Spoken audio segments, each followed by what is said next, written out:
Even though I killed the ghost, it's still room to debate. It's either Jordan or LeBron who being labeled the great. If you hungry for the smoke, then come and get you a plate. Cause some rock with LBJ and some giving them hate. Haters tune into the show, cause we bout to get into it. Jordan is the GOAT. But now it's time to prove it. All right, welcome back to another episode of GOAT Debate Media. That guy right there, he's not with us. He's not with us. He with us, but he not with us. He on the phone, so we got to have a picture up. But that guy right there, Coach J.O., man, we back. We got a good show, man. This is the GOAT Debate Media laid back version. We going live at an unusual time, right? Because we want to talk about a few things. I want to talk about the Shannon Sharpe and Shaquille O'Neal issue because I feel like the energy wasn't the same, Coach J.O. I feel like something different about the energy. I just saying, I feel like something different about the energy, but we'll get into that. Hey, but before we went live, though, before we came live, and we gonna have, I guess, you know how it is. We got the brothers that's always, hugging LeBron. They've been saying open up the phone lines, and we gonna open the phone lines today. They didn't understand we are recording. On the recording, we can't open the phone lines unless we do some crazy stuff. But now we live, so we can open the phone lines. So y'all ain't got to tell nobody, oh, they running. Nobody running from y'all, man. We don't run from LeBron fans. But speaking of that, Coach J.O., before we went live, you and Coach Scott had a good thing going on. I didn't want to interrupt the conversation. So if y'all want to just jump back to that for a quick 5 minutes, because I'm curious to hear what was being said, then we'll jump into the main topic of the show. We'll talk about the Shaquille O'Neal and the Shaq and the Shannon Sharpe. Little debate. Oh, I'll be glad to, brother. I will be more than glad to, right? See, this is the problem with LeBron James fans, right? They are allergic to objectivity. So when they hear someone like myself, who's can be critical of a Michael Jordan, can be critical of a Kobe Bryant, can be critical of a Kevin Durant, can be critical of a Stephen Curry, they don't understand it because they don't get how someone can be my favorite player or a player that I like and still be critical of them. They don't get it, right? They feel like, oh, since since Kobe is a coach killer, or this person is a coach killer, or that person is a coach killer, that either exempts LeBron from being a coach killer or justifies him being a coach killer. No, it doesn't. Just because Kobe was a coach killer, LeBron is as well, okay? It's not going to change it. So, Coach Scott, why aren't we getting on KD? Why aren't we getting on KD? See, that's the problem.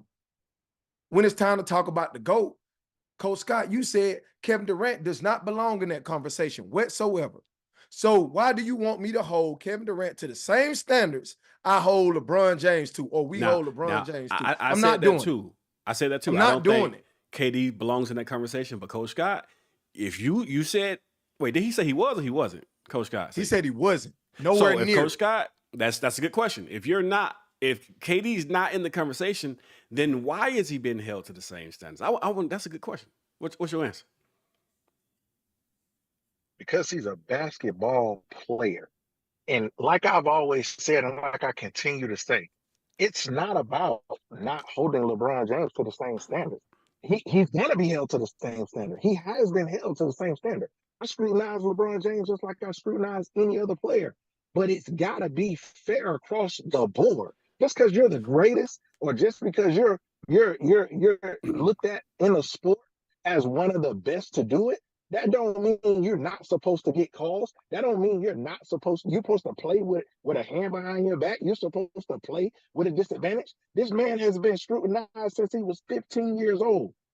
So I'm supposed to add to the scrutiny just because you and other minions like you continue to communicate about things that other players do.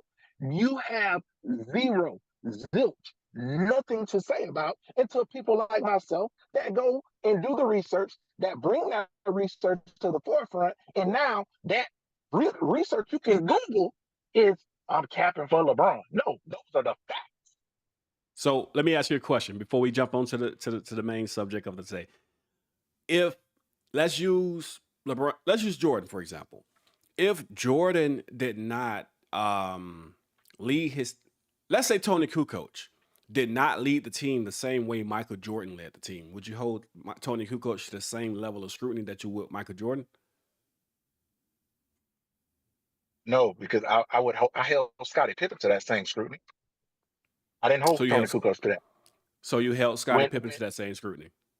Yes, and Scotty held himself to that same scrutiny. That's why he was pissed off that he wasn't able to take the final shot. When Phil made the decision not to give him that shot, that's why he was upset. That's why he didn't go into the game because he wanted to put his thumbprint on his legacy. And Phil Jackson took that away from him. That's why he was upset. That's why he didn't get off the Well, bench. And that's why I say, hey, look, players like that, they deserve a certain level of scrutiny. yeah, hey, listen. I'm gonna be fair, Coach Jo. If he said he held Scottie Pippen to the same scrutiny, so it would be fair for him to hold KD to the same scrutiny they hold LeBron. And that's even if you don't agree, that is a fair answer. We can't say it's not. That's real. That's real. But It I got is. memory like an elephant, Abaya. I got memory. Did we not? I'm serious. We have so many recordings. We can go back and listen to them. Ain't this the same guy who praised, glorified the Bulls and Scottie Pippen for this such a wonderful job that they did and such a great team that they had without Michael Jordan? He was praising them as if they made it to the finals or if they won an NBA championship. They got put out in the second round. So, of course, you're not holding Scottie Pippen to the same standard you're holding Michael Jordan to. Let's stop it, because you're not. Well, I'm gonna let you get a response in. I'm gonna let you get a response in. It's like Cato. He said, "Facts. CC sounds salty." I think CC is Coach Scott. I don't know if I can say Coach Scott sounds salty. I think it's fair. I think it's a fair response. In all honesty, you know what I mean. So, here's what I'm gonna let you get the response, and then we're gonna jump on the video. We're gonna react to this video. We want to look at what's going on with Shaq and with Onk, and let's judge his energy, man. But go ahead, Coach Scott. Hey, thank you for the comment, man. No, I'm not salty. These are my brothers up here, man. We speak passionate. We love each other. It's a big powwow that we have before and after we jump on and off of these lives, man. So definitely not salty, but thank you for the comment. But Coach Dale, you don't like to look at the totality of situations. And what I did was I gave big ups to the Bulls organization for losing the quote unquote greatest player of all time and them only having a differential of losing that greatest player of 3 to 4 games. That is something to be said. Now, the thing to be said is when LeBron James leaves the organization, it goes down the toilet. Wait. Nah, I'm be fair now.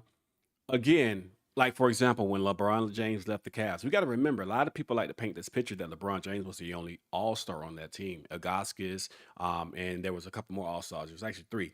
4 out of the 5 starters were there, scored double digits. When LeBron James left, the whole starting 5 blew up. They all left. That's why they went down. And when you look at when LeBron leaves, a lot of players leave as well. It's not just LeBron. And that's like a narrative. I believe that's a narrative that people come up with. Like there's more going on. But on the surface level, we can say, oh, well, LeBron left and the teams go down. But we forget the Bulls, yeah, they made it to the Eastern Conference Finals, but they didn't have what it take to get over the hump because they didn't have MJ. But the next year, they were in a slump, barely about to make the playoffs until Jordan returned around the All-Star break, and they won like 13 of the next 17 to get it into the playoffs, and they made a run. They got put out by the Orlando Magic, but they made a run. So we got to look at those things as well. I just want to be fair. I do agree what you're saying about, the KD thing and you holding them to the same standard. I get what Coach J.O. saying, but I just want to be fair across the board, though. Hey, everybody, what's up? Everybody coming in. It's about almost 30 folk, man. Y'all make sure y'all hit that like button, man. We about to check out this video. Take us, producer, take us to the breakdown scene. I want to check it out. All right. Now, hey, y'all may have heard about this, man. Let me rewind this thing real quick. Y'all may have heard about this. Hey, drop a 1 in the comment section. If you're watching, drop a 1 in the comment section. If you agreed or if you agree with what Shaq said, drop a 2 if you disagree with what Shaq said, because he kind of came out and told Jokic that, hey, listen, man, SGA was the guy. You shouldn't have the MVP. I want you to hear it from me first. And everybody was saying Shaq was hating. You know what I mean? If you think Shaq was hating, drop a 1 in the comment section. What you think, Coach J.O.? Big cheese. I wouldn't use the word hating, right? Mm-hmm. I just think that was his preference. You understand? But the question that I will have to Shaq and others who believe SGA should have won it, is it that he should have won it or that they wanted him to win? Because that's totally different. Yeah. Because to say that Jokic didn't deserve the MVP is asinine. Now, the fact that he already has 2, the fact that he's the reigning finals MVP, the fact that right now, most people think that he's the best player in the world, people are kind of getting tired of Jokic already. So they want something new, okay? SGA is a good story. He's in a small market. You know, he's leading the team. You know, he's not like a lot of these other players, superstar players, who's been hopping from team to team, stacking the deck. He's led this team to the best record in the West. But if they wanted him to win, just say that. I wanted SGA to win. Don't say that Jokic shouldn't have won it. Because that's unfair to Jokic. That's very unfair. Yeah, what you think, Coach Scott? I think how soon we forget, and I'm glad we got shows that go on the replays. This is what I love about what we do. We get the chance to poke fun at each other while doing what we love. This is the same guy at the beginning of the season saying, SGA, the Student Government Association, he should run for president. SGA. But yes, I think Shaq did a respectable job as a man saying, hey, look, I don't want you to hear it anywhere else. As a big man, I think this is, you should have won it. Because you're talking to the dominant big man in the game. Coach Scott, my bad, go ahead. Next to LeBron James was the slowest player in the league. So you think the slowest player in the league should have won it over SGA? Wow. Oh. Wait. I want to say this now. I agree with the part. Now, whether you think he was hating or not, I agree that I like how Shaq did it. He kept it 100. Listen, because they're going to talk about it on the show inside the NBA. They're going to talk about it, right? Right. And he going to voice his opinion. He just like, hey, listen, I want you to hear from me first so you don't think I'm over here talking about you. This is what I think, but congratulations. He constantly calls him, the best player in the league, which he is. Like, I don't know nobody better than Jokic right now. I don't think Luka's better. We could say SGA probably, right there, but Luka's like top of the league right now. So I like how Shaq did it. I like how Shaq did it. Man to man, this is my thoughts. I don't want you to hear it nowhere else, so I'm going to tell you right now, but congratulations. Let's move forward. No, Coach Jill? Abaya. Listen, dude, I know you was on that juice the other day. Just, I know you was on it. You was on the LeBron James juice heavy. Man, you was on it heavy. Bull. It's a Red Bull. You was on it heavy. Okay? Ain't Coach Scott the same guy who on numerous occasions have told us LeBron James led this. He led all players in this, in that category, in this category, in that category. Last time I checked, Jokic is top 10 in points, rebounds, and assists. And it's not like the team's records were just astronomically different. They literally was like the same. Yeah, they were same. They both had the same record. So other than a preference, and don't get me wrong, I would have loved to see SGA win it. Okay, I wanted SGA to win it, but to say Jokic didn't deserve it, that's not right. But wait, how am I on the juice based off what you just said? And we're going to get into the rest of this. You got to call him out. You got to call No. You got to. No, but here's the thing. So you'll never hear me call. I've been calling both of y'all. Like, come on, you know better than that. But listen, this is what I'm saying. I'm not going off who should have won, who shouldn't have won. What I'm referring to is how Shaq made his statement. I like the fact that he said, I'm going to tell you so you don't hear it anywhere else, because we going to talk about it. They were going to talk about it. I just want to let you know, because we cool, we big, man, that I think this. So if you hear me say it somewhere else, then it ain't no slight to you. It's just my preference, my whatever you want to call it, my thought, my opinion. That's it. Now, should Jokic have won it? Yeah, I could say Jokic should have won it. You know what I mean? I'm just saying, though, I like how Shaq was man enough to say, hey, listen, this is my thoughts. But let's jump into this video real quick, and then we're going to, because I want everybody to hear it. I know there's a couple people say they didn't hear it. I want everybody to hear it. Hey, we got like over 30 people, man. Hit the like button. Y'all know that like button is free. It costs you absolutely nothing. Smash the like button. Show some support. Let's get it. Watch this. Tell me y'all thoughts on how Shaq did this.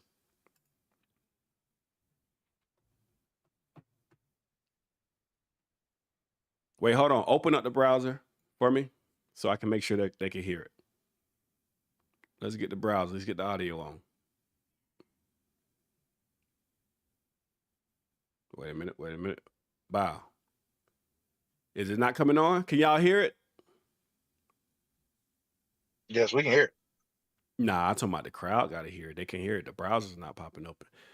Ain't this something we've been having technical difficulties all day? While I'm getting this fixed, you can go ahead and address what I just said, Coach J.O., because I need to figure out how you're saying what you're saying. All right. The difference in what you're saying and what Coach Scott is saying, two totally different things. Most people are saying Jokic didn't deserve to win it. They're not saying they wanted SGA to win it. Shaq said, I just felt like SGA should have won it. He's not saying Jokic shouldn't have won it or didn't deserve to win it. He's not saying that. Those are two totally different things. So what Coach Scott... Hold on one second. Are you saying that I'm because I might be misrepresented, and I just want to make sure I'm represented properly. Are you saying that I'm saying Jokic didn't deserve to win it, or he should? I don't think he should. I don't personally think he should have won it. No, but I don't. Wait, I'm not saying he didn't deserve. No, I don't think. No, I think SGA should have won it for sure. But I don't think he was non-deserving of it. I don't think that he was non-deserving of it. You're basing that off of what? That SGA should have won it off of what, though? Like, what are you basing that on? Because he was the literal most valuable. Do you know how they select the most valuable player? I want to make sure we. But there's not a clear-cut criteria every year. It seems like it changes. Yeah, right. That's true. That's true. But predominantly, what they look at is it generally is based off who's the most valuable player to their team and who's carrying their team to where they gotta be. And for me, SGA was that guy. He was that guy for his team. Now, when we talk about the most valuable player for the league, again, anybody that's up for it, the top three people generally, they're definitely going to be deserving of it. Joker. But in my opinion, SGA just did a little bit more for his team to carry them where they needed to be. Okay, you disagree? I don't mind you disagree. I just like to be represented properly. That's all. As the president of the big man, it is what it is, Coach.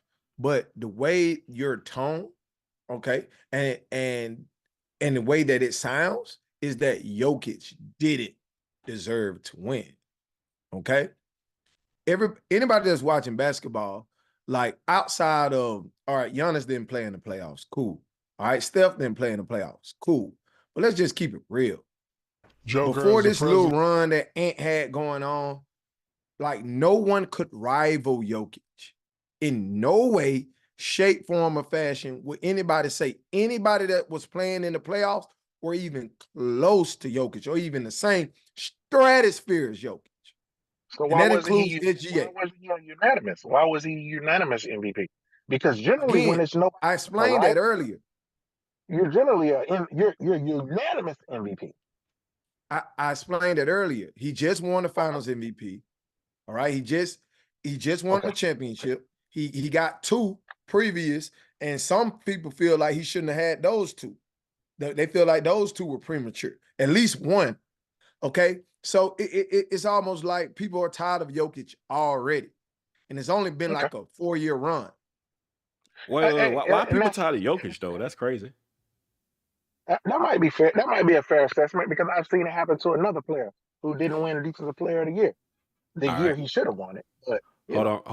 Okay, it makes sense. Let's jump in real quick. I think I got my audio fixed. Let's see. I want to hear what Shaq gonna say. Of the Big Man Alliance, you are the president of the Big Man Alliance. It may sound like an echo on my end, but if y'all hear an echo, let me know. You know I love you, the best player in the league.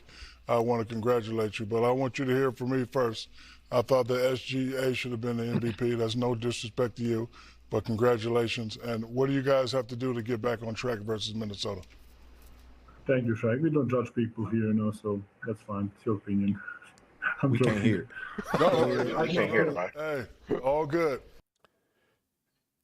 That's the part. I don't know why y'all can't hear it. Oh, I see why y'all can hear it. That's the part that I'm talking about. If y'all didn't hear it, the part that he's talking about.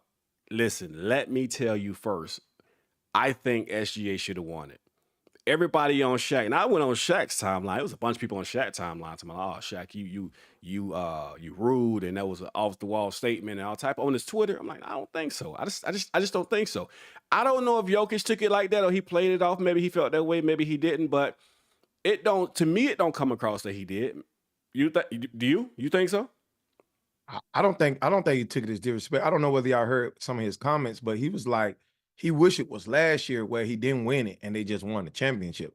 Like Jokic literally, I think that, let me add this too. The reason why I think a lot of people is getting tired of Jokic as well is because it seems as if he doesn't take the NBA serious and he still dominate.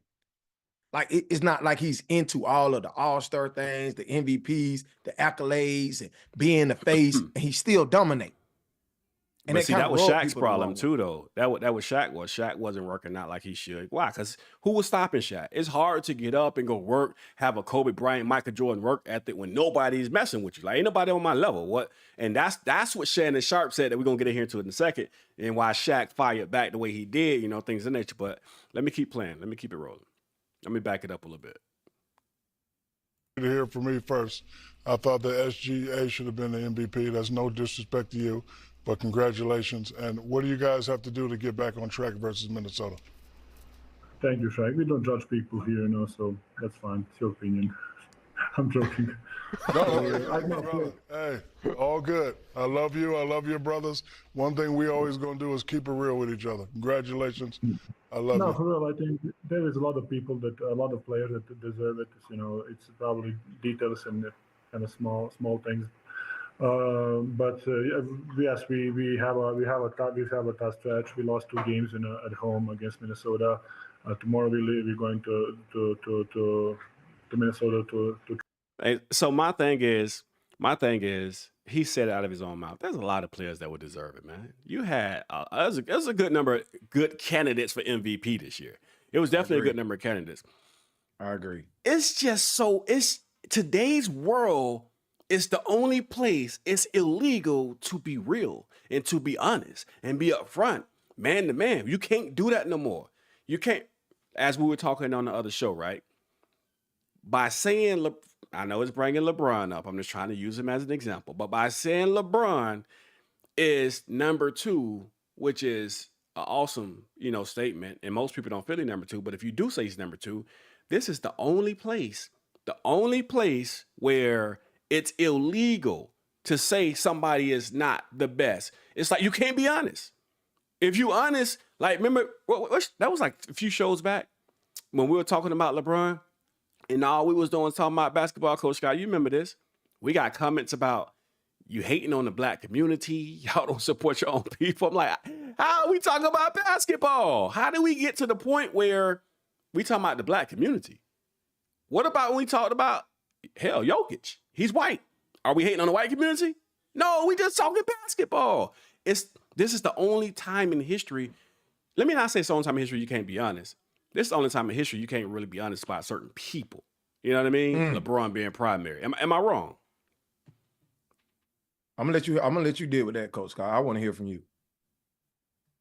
No, I agree. I agree with that. I think that, and I'll say this. This is probably where I would agree with Coach JL.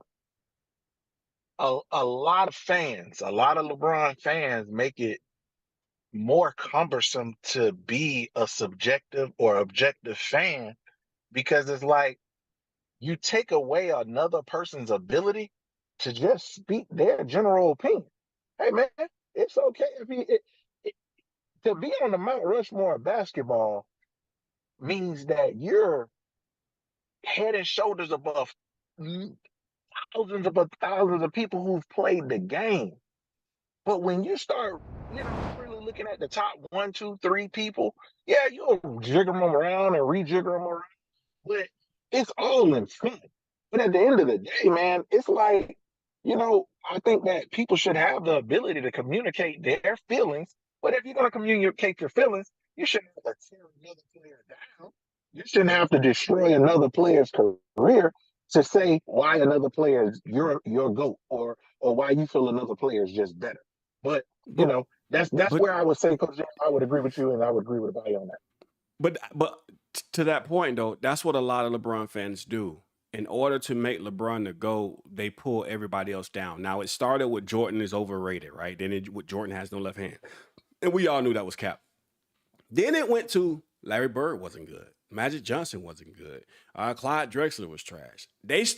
They had to tear down his competition. So if you tear down his competition, then he's not really that good. He's overrated. And what does that do? Ultimately boost up LeBron James. JL, am I wrong by that, Coach? That's what we heard. Wrong. That's why we done it with the 90s. That's where the whole movement came from. You're not wrong.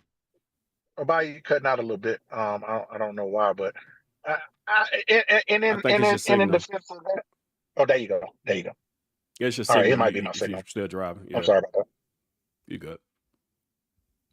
You caught everything I said. What I was saying was that's what LeBron fans have been known to do. They started like with this whole "we don't" in the 90s thing, and they started trashing the competition that Jordan played against. They started saying Magic Johnson was trash, Larry Bird, Clyde Drexler, Charles Barkley. They went down a whole list of all of the greats saying how bad they were as players just so they could boost LeBron up. Because if you put Jordan down, his competition down, that means LeBron was better. He's playing to look at his numbers, and he's playing against better competition. And we done with the 90s. Yeah. So what you're saying is that's what they did. Yeah, that's crazy. But it is crazy. But that's the whole movement, though. That's all on the internet right now. That's all you hear on the internet right now. That is madness. But in defense of that, I can say I've heard it on the converse of that. So I think it's a tit for tat. I don't know if I can say a tit for tat. I think LeBron fans are extreme. I mean, extremely extreme.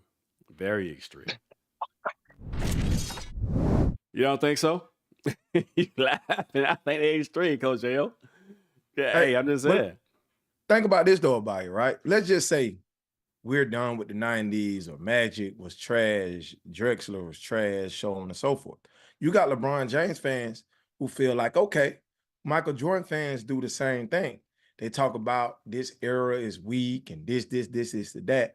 But what if that's just the truth, though, that this era is weaker? Like, what if that's just the truth?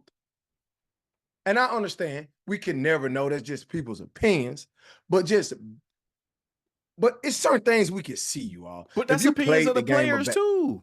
Luka said it. Luka plays in today's NBA and said this era is weak. He said it's weaker than overseas when he did an interview with JJ Redick. He said it. And that's the thing. Some people just can't accept the truth. If it's the truth, it's just the truth. Yeah, it is what it is. I mean, hey, let me try and play this video. This is the video with Shannon. This is one who got him in hot water with Shaq. I definitely want to touch on this because the energy different. Now, I'm having a little issues with my audio, so y'all keep me posted, man, in the chat. So if y'all can't hear it or if it ain't coming through clear, if it echo, let me know. Check this out. Let me see what they saying.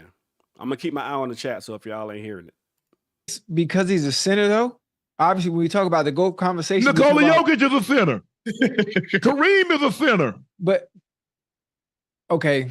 Kareem got 6. When I think of Jokic, Russell got 5. Chamberlain got 4. What are we talking about here? Magic, back it up. And he robbed for GOAT. Shaq name this, but Shaq see. I want to back it up so we can make sure we hear everything. Y'all good? Y'all can hear all that, right? I don't see nobody saying that. Yeah, we can. It's these guys winning these MVP. It's not bad. It's just on our end. It ain't on the stream. He's a little envious because, and I don't care. Look, I understand that Shaq got 4 titles and he has 3 Finals MVPs, but Shaq know deep down we should be having a discussion for GOAT. Shaq name is never brought up in the discussion. Now we bring his name up with big mans, with Will, Russell, and Kareem, and rightfully so. But we're never going to see another guy Shaq's size with his athleticism, that was as dominant as him. Yeah. Hey, so my question is, because he went somewhere Shaq didn't go. This wasn't ruled. He went. I seen the chat. Let me read that comment. Cato, if I'm saying your name wrong, Cato or Cato. He said it was rude and unnecessary, and I can see that side by it. Shaq comment to Jokic being rude or maybe unnecessary. I don't think it was rude. I don't think it was unnecessary. I look at it from a different point of view, but I can respect what somebody might say about it and how they might feel. Imagine your wedding day, a friend comes up and tells you that he thinks his boy should have married her instead. Is that okay? And let me tell you why. I'm gonna tell you why. I'm gonna say no, that's not okay, because now this is what, and I'm not calling you a LeBron fan, but I'm gonna use it for an example. This is what like LeBron fans do, and this is what they came at us last time, right? They take real life and real serious situations and compare it to basketball. It's not even apples and oranges. It's oranges and Mars. That means it's completely different, right? We talking basketball. Like they personally told me, you hate black people, you praying down the black community, you trying to bring down the black man. I'm like, whoa, what? I'm a black man. I live in the black community. I live, my family is black people. Like, why would you say that? Because we're talking basketball. We talking passes, dunks, assists, scoring, things of that nature. If I said he's a bad person, a bad husband, a bad man all around, a bad father, okay, I'm attacking him personally. We only talking basketball. I don't think we can relate those basketball related topics to something personal. I mean, am I missing something here? It could just be me. No, you're not missing something. That's the big part about it as well that I get. That's why, when I go back and forth, with the LeBron James, I like for you guys to make those type of comments. Why do you care so much to make such drastic comments like that? You be all in left field. You know what I'm saying? And he used the word hate. You guys really hate this guy. He's a family man. He's this family guy. He's a great husband, a great father. As if Darvin Ham wasn't a great father, great family man, but y'all talk crap about him. Russell Westbrook is a family man. He's an activist, community activist, and y'all talk crap about him. But when it comes to LeBron James, he's the family man that nobody can talk about because he's married, as if he's the only person in the world or only black man in the world that's married. Stop. Hey, but believers of Y'all House of Israel DC say you accuse him of PRDs. I can honestly say I never accused him of using one PRD. I'm not playing. I know you meant PEDs. I'm not joking. Listen, man. Even on that show, we never said he used PEDs. We were talking about the investigation, and we were talking about being realistic. That it does look that way, and you got to even you as a fan, I know you'd be like, okay, I can see how that look. Let's just be real. I like how Jason Whitlock put it. You walk in the house, everybody is 4 people there. 3 skinny people and 1 overweight person. And it's McDonald's all through the house. But somehow you come to that strange conclusion that it was the biggest person in the house was the only person who didn't eat as much as 1 French fry. It just don't make sense, right? It don't make sense. You're under investigation. We never said it was true because they cleared him, but it is suspicious. It is a little suspicious. That's all we said. He said, you guys do hate him. See, there was no reasoning. There was no logic, no reasoning. I would never hate somebody over basketball, dude. Like, for real. Basketball, why can't I just have my opinion? Why can't I just be like, I don't believe the story? Why can't I just be like, I don't think this person's the GOAT? It's basketball. When I start talking about his children, when I start talking about him as a man, when I start talking about his husband as a husband, or talking about his family, then you can say I hate him. But when we talking basketball, come on, man. Just be honest, J.O., you hate him. That's Gary. You can't. The phone line's been open here, Gary. We coming. Let's keep it fine. Let's keep it rolling. Let me finish up what Shannon said. And he robbed himself because he didn't take it serious enough. Did he take it serious? Not nearly as serious as he should have. Shaq should have 5 MVPs. Shaq should have 7 titles. And I think he sees a guy like Nikola Jokic. I agree with Shannon right here. I don't disagree with Shannon. Even Shaq has come to a point where he said that. But Shannon tried to take a little blow saying Shaq is jealous and because you ain't the GOAT and you ain't no top 5. I don't know. I've seen Shaq in top 5 lists. Well, let me say this about it. And I don't know, Shaq made this comment last year, right? And that's when I think the Lakers were getting swept. And he made the comment that he was the biggest superstar in NBA history. And this is what I think Shannon is forgetting, and a lot of NBA fans forget it. I don't think people realize how big Shaq was in the mid-90s and the early 2000s. Yeah. I don't think people really understand how big Shaq was a brand beyond the NBA. He was a brand. Yeah. From the movies to the music, it wasn't just basketball. Shaq was looked at this huge figure of just Shaq. He was a true superstar. Yeah. I know I have him. I talk about Shaq as one of the greatest ever. I know I do. I don't know what Shannon talking about. Big Cheese said at this point, if you debate a LeBron fan, you deserve everything they say about you. Facts. Because we know how extreme and off the wall these guys are. Hey, you know what? Facts. That's just what it is. Let me keep rolling. So, hey, Coach Scott, you still up, man? I don't know if he on the phone with us, man. Hey, make sure y'all hit the like button, man. Let's keep it rolling. Let's see what I'm still here. I didn't get a check. You didn't want me to talk, so I was quiet. I was quiet. But what I will say to what that's a LeBron fan right there. Absolutely. What I will say to what Shannon is saying, I think Shaq is one of the greats, no doubt about it. But what I am saying is, just like Mike Tyson is one of the greatest, he at some point in his career, he stopped taking his greatness. He started relying and not really pushing himself. And that's when he got beat by Buster Douglas. And after his career is over, he says that now. So it's just from one great athlete to another great athlete that noticed it. That's all. I think that's all Shannon is communicating. But Shaq said the same thing. He agreed. Kobe said the same thing. They at some point they all agreed on the same thing. Correct. But that wasn't what Shaq responded to.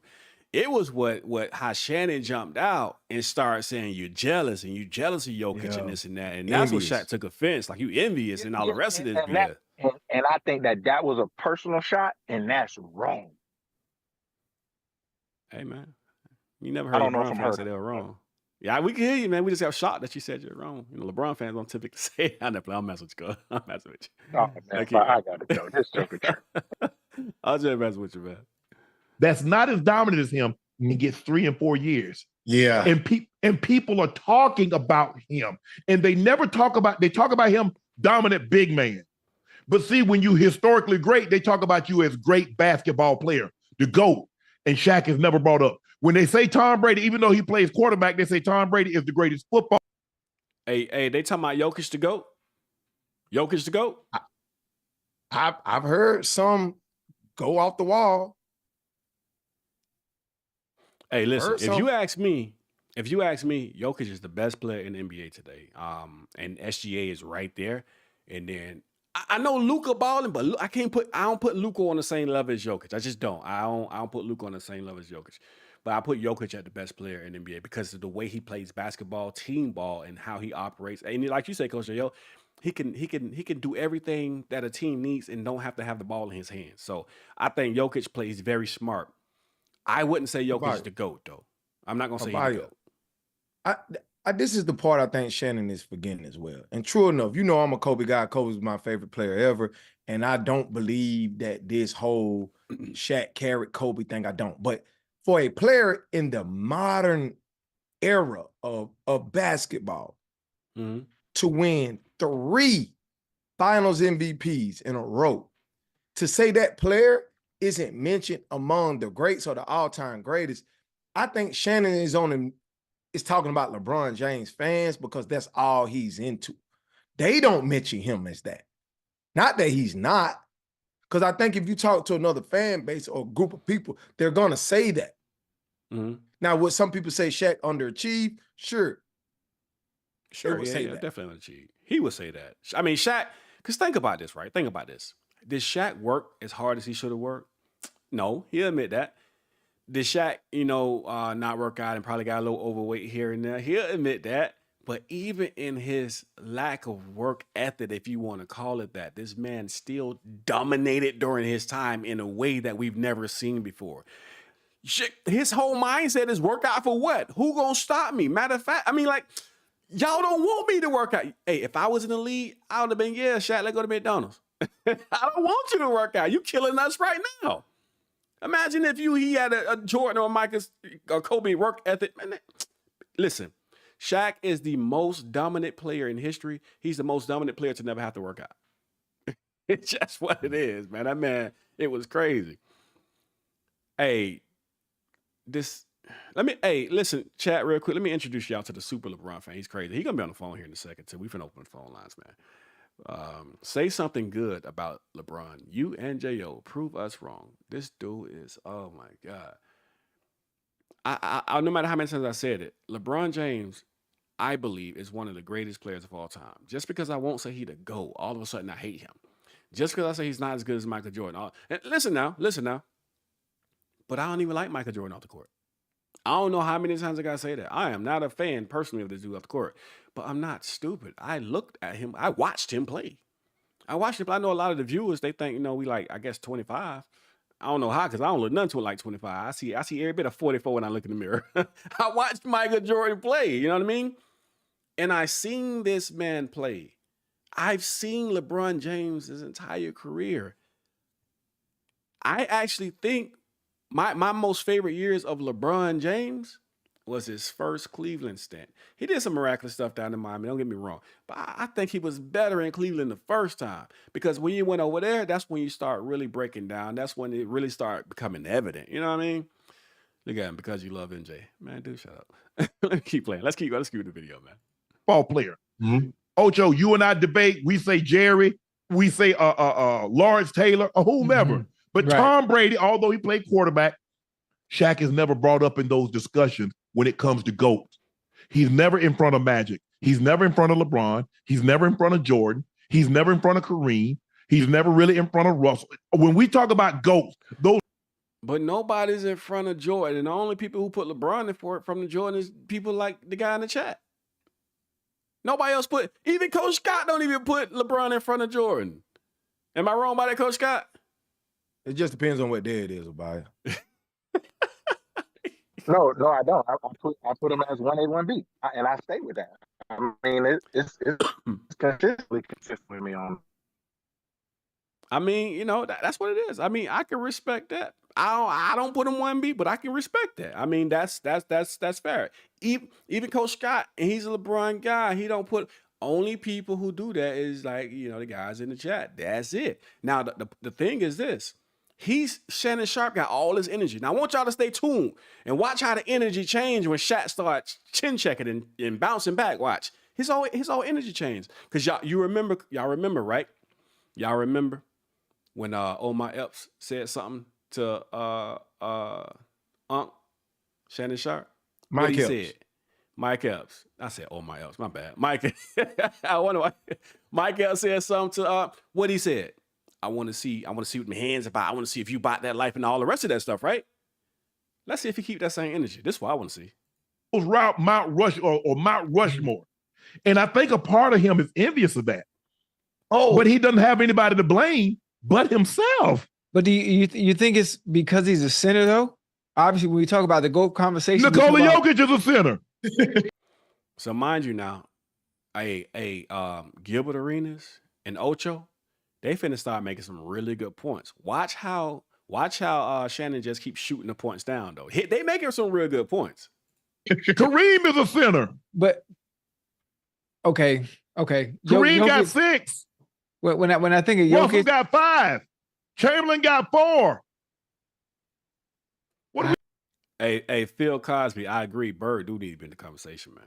Hey, Bird need to be in the conversation. I don't know how we had this conversation and Larry Bird ain't in it. That's crazy to me. That's like, now that's asinine. For real. Whether you think he actually to go or not, he needs to be considered and put in that conversation. I think Larry Bird is the greatest small forward ever. But hey, that's another conversation for another day. Nah, man, that's a conversation for today. Me too. I agree. What are we talking about here? All right, let me keep going. Magic got 3. Bird got 3. Moses Malone was a center. He has 3. What are we talking about here, Ocho? I mean, when we talk about Jokic. I see him as I'm trying. He can shoot. He got mid range. He shoots a 3. It's a different type of center for today's game as opposed to Shaq being. Hey, here's what I don't like about this conversation, right? They talking about MVPs, right? And this is why Shaq ain't mentioning the GOATs because he only got one MVP or whatever, right? Hey, Coach, you asked this question. What's the question you always ask about the MVP? All right. What's the criteria? What's the criteria? Does anybody know? And the people that vote, like they are fans just like all of us. They're fans just like all of us, with opinions, with biases, just like us. So Shaq got an MVP, right? Based on something that we really don't know what the criteria is. So are we going to really judge his entire career based off people's opinions when they vote? Is that what we're really doing? We're really judging Shaq's entire career, whether he should be in the GOAT conversation based off. Matter of fact, I got a little bit of history right here. Watch this. Dave Cohen's won the MVP over Kareem Abdul-Jabbar in 72. Watch this. Cohen's his stats. He had 20 points a game, 16 rebounds, and 4 assists. 12 win shares, 12% win shares. Kareem averaged 30 points, 16 rebounds with 5 assists with a 21.9% win share. But Kareem didn't win the MVP. What was that based on? We can go down the list with this over and over. Matter of fact, hey, Coach Scott, I know you're going to like this one. Derrick Rose won the MVP over LeBron James. Rose averaged 25 points, 4 rebounds, 7 assists, had 13.1% win share. LeBron had 26.7 points, 7.5 rebounds, 7 assists with a 15.6 win share. He was supposed to win over Rose. Matter of fact, that same season, Dwight Howard averaged almost 23 points a game, 14 rebounds with a 14.4 win assist. Huh? What'd you say, Coach Scott? LeBron was like Jokic. They got tired of him winning. So that's the point. Here's the thing. Matter of fact, we do the same thing in 97 with Karl Malone. And then we look at Allen Iverson when he won his MVP. Shaq that year averaging 28.7, 12 rebounds, and almost 3 blocks a game with a 14.9% win share. Was supposed to win the MVP, but they gave it to AI. That was Shaq's MVP. Matter of fact, Steve Nash in 2004, 2005. Shaq's first year at Miami. Nash got that MVP. He had 15 points a game. He had 3 rebounds and 11 assists. Shaq had 23 points a game, 10 rebounds, 3 assists, and almost 2.5 blocks. But we could look at 2 MVPs right now Shaq could have had, making him have 3 MVPs, but he didn't get them based off opinion. So we're going to really judge his whole career based off the opinions of somebody who voting who ain't even playing the game? Like for real? Right. And we could do this with MVP, several players. It's a flawed system, right? Now, I can see both sides of it because some might say, well, how about be so good that you're that no one can dispute whether you're the MVP or not. I can get that point. You know what I'm saying? Good. But it's just undeniable that you're the MVP. And I think that some of these years with Jokic, it has been that way. Like he's just been dominating the NBA. It's just what it is. He's been dominating the NBA. I'm sorry. I don't know other way to put it. Like even though SGA had a good season, is he dominating the NBA though? Is he dominating? There are so many people. Some people might not even consider SGA a top 3 point guard in the NBA. Some may not see it. Listen, some people may say Steph is better, Kyrie is better, or Jalen Brunson, or Ja Morant, or Luka, or whatever. It's hard to say that Jokic isn't the best big man in the NBA, unless you just like Joel Embiid. Jokic's that dude, man. I mean, Embiid is Embiid. Now, don't get me wrong, but Embiid don't finish. Embiid might be injured. Embiid might fizzle out each year. And it could be because he's carrying a lot of the weight. I don't know. I'm just saying, for whatever the reason is, we've seen Jokic finish. We've seen Jokic win championships. We've seen Jokic win a championship. We've seen Jokic win multiple MVPs. We see these things from Jokic, and we see consistency, right? Matter of fact, that game was the last game they played against the Lakers, game 5, I believe it was, and he had 22 and like 11, almost a triple-double. And that was like the worst game he played in all the playoffs. His worst game, he was at almost a triple-double. You're looking at Jokic like, man, you playing bad tonight, Jokic. What's going on? Even inside of that, this Joker's at like a triple-double. Right. That's crazy. He's killing it. He's killing it. Now, And I think he'll get another one or two. Oh, yeah. I think so. I think so. Now, check this out. So y'all heard, so Shannon Sharpe, he pretty much gets mad at Shaq, right? He's mad at Shaq. Let's go back over here. Shannon Sharpe's mad at Shaq for Shaq telling Jokic, hey, listen, I think SGA should have won it. That's my opinion. Congratulations in the way I tell you all the time, you're the best player in the NBA. He do. Shaq said all the time. He says the man's the best player. It's not like he's slighting him. You're the best player. But this year, I think SGA should have won it. I respect that because I'd rather you tell me to my face. And I know everybody ain't like that. I'm not a person who I want to hear you talk about me from, somebody else through the grapevine or on TV over here. You could have told me that. We talked. You got my number. I take that personal. You know what I mean? I think so. I like what Shaq did. Now, Shannon comes up. He talks all this smack.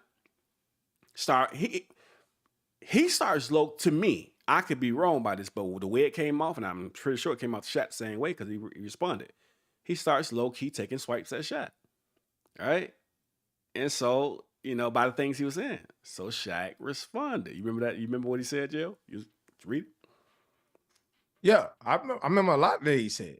You know what I'm saying? He said, and pretty much Shannon could never be who he was in the NBA. He's not even close. That's what he threw at Shannon.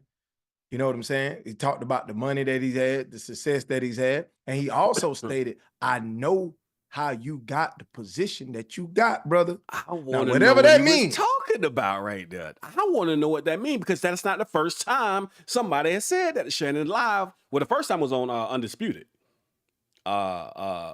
Jackson, Steven Jackson, Skip Bayless, and Joy Taylor. It was somebody else. It was the fourth person. I can't remember who that fourth person was. Somebody else. It was somebody else, but it was four people there. And they were saying the same thing, man. We heard the secrets. Coach Scott, you remember that show? He don't want to say nothing. Your signal ain't go out. Hey, he doesn't want to comment on that one. Hey, listen. So then what Shaq said, Shaq fired back. He said, you took me sticking up for SGA as jealousy of Joker. Shows how smart you are and how you say anything to get clicks. And some of the clicks are clickbait for you. You ain't even ranked in the top 10 in your profession. So Shaq, now it's a whole lot he said. I'm sure y'all seen the tweet and all that. If not, man, I'm gonna post it on the channel. Shaq says a whole lot. Now here's my reason why I want to ask y'all what y'all think about this. Y'all remember Mike Epps? Y'all remember, hey, when I see you, it's on. Even pushing Mike Epps to the point where he had to tell Shannon Sharpe, like, basically, I'm gonna shoot you. I'm not gonna fight you. I'm not finna fight you. Look how big you are. And that wasn't even the first time. Who was it? Mace, right? Yeah, Mace and Cameron.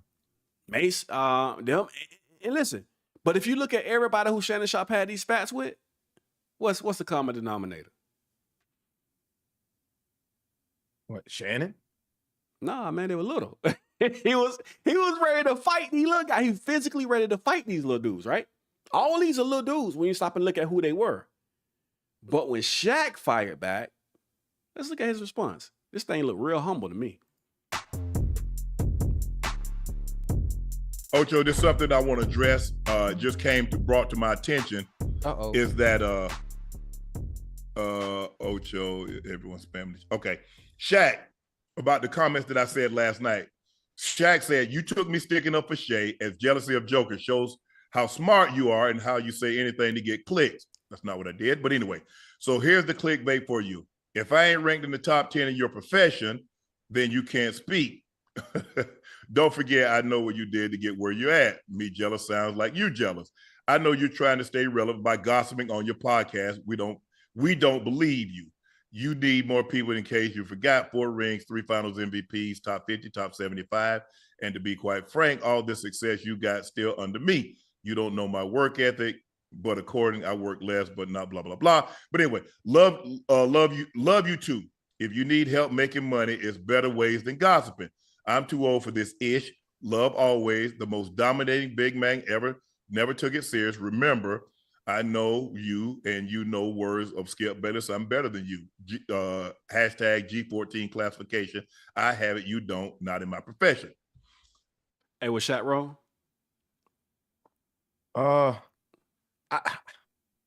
Shaq. Hey, wait, I don't know, hold man. on That's a real little quick. Hold on real quick, sensitive to JL. me, man. Hold on real quick.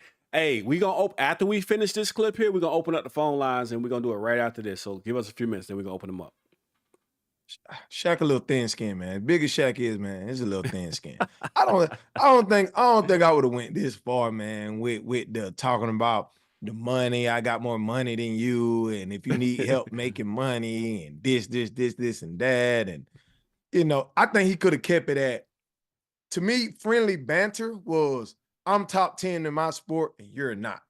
Even though I think Shannon was a hell of a player, and Shannon kind of downplayed himself as well. I think he was the best tight end. I'm gonna be honest with you. You know what I'm saying? But to me, that's friendly banter. That's, you know what I'm saying? That's inbounds. The rest of that stuff, man, you getting just a little bit too personal, if you ask me. And I can agree with that. My go ahead. No, that's what I'm saying. But like you say, Shannon, yeah, he humble. This is the time to poke out his chest. You want to poke out your chest? Go poke it out right now. Because he showed firing at you, brother. Hey, Phil Collins say Shaq could be a 50 level troll if he applied himself. And he will. He can. I mean, we've seen him do it. You know what I mean? That means Shannon, I can't see that one thing covering it. That means Shannon something, the ring. Kiss the ring. Yeah. It does mean that. And listen, I'm not going to say Shaq not thin-skinned and when it comes to this situation. I'm not going to say Shaq didn't take it too far. But what my whole thought process is this. Hey, Coach Scott know this.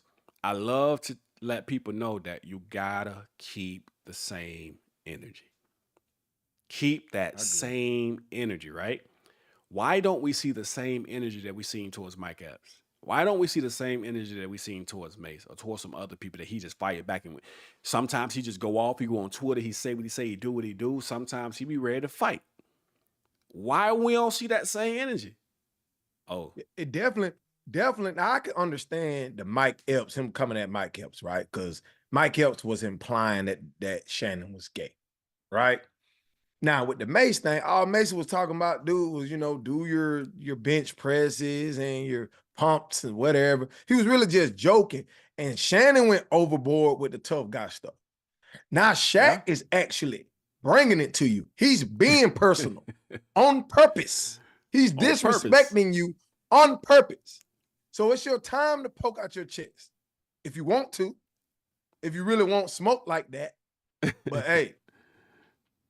Says Shannon took Shaq's opinion on the MVP race and started throwing Shaq's career on the conversation for nothing. Typically stand moved by Shannon. Hey, listen, I agree. I think I still believe Shaq did it the right way. Because if you're gonna say something about me, at least tell me. You know what I'm saying? I respect that. And that's what Shaq said. I'm gonna say this. I just want you to hear it from me first and not anybody else. Whether we think it was rude, whether we think it was unnecessary, he was gonna say it. And we cool. Jokic, man, you cool. I want you to hear it from me. Because you know what happened? Know what's gonna happen? If somebody else tell you what I said, they're not going to tell you the way I said. They're going to add a context if he adds a different type of context to it. Maybe a different tone. Add a couple words in. Take a couple words out. And now me and you, we got beef with each other. So therefore, I'm just going to tell you first so you can know what I'm saying. So can't somebody come to you with this? Oh, bro, we already talked about that. It's dead. He already told me he felt like SGA should win it. We still boys, we good. He came to me first. That's why I respect what Shaq did. Because he going to say it and can't nobody switch his words. I agree. Now I ain't gonna lie to you. Now this is the most humble I ever seen Shannon get. I've seen this humble, man. He's like really. You can see it in that picture right down the screen. He look a little humble, don't? No, you got Shannon froze, man. You got him froze, dog. You sure don't. Hey, listen. Did you see this video already? Yeah. All right. He ain't gonna be humble through the video. Oh, he's definitely humble. He's definitely humble. He got a big plate of humble pie. Yeah. Hey, Phil Collins say worst part is Jokic don't even care. That's cool. Kato say cool. What you cooling, Kato? Was it what I just said? What Coach J.O. just said? Oh, hey, tell us what you're cooling. Let's keep going. Wait, when that happened? my first. Oh man, y'all know I'm reacting to the YouTube video, so I got to go through the commercial. They hit me. Shannon, stop putting commercials in your video. Wait, I've Shaq, never. Shaq in the chat? No, he on IG. I've never professed. Hey, listen, that type of dude right there, he gonna be the one that really get you in the fight. That Ocho, he ain't got good sense. He gonna be the one to get you in the fight. I'm telling you. I've never professed that I was as great as Shaq. Mm-hmm. But what I will say, yes, sir. I got what I got because I worked my ass off. Now, Yes, sir. Shaq has been the one that said that he didn't work as hard, he didn't train as hard, he didn't eat as well as he should have. Right. Shaq is the one that anytime someone wins an MVP, he talks about how he should have been the MVP over Steve Nash. Now, you guys have heard me speak glowingly.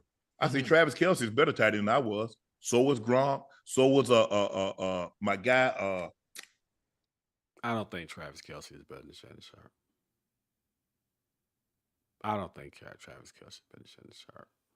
I think we playing in a different era.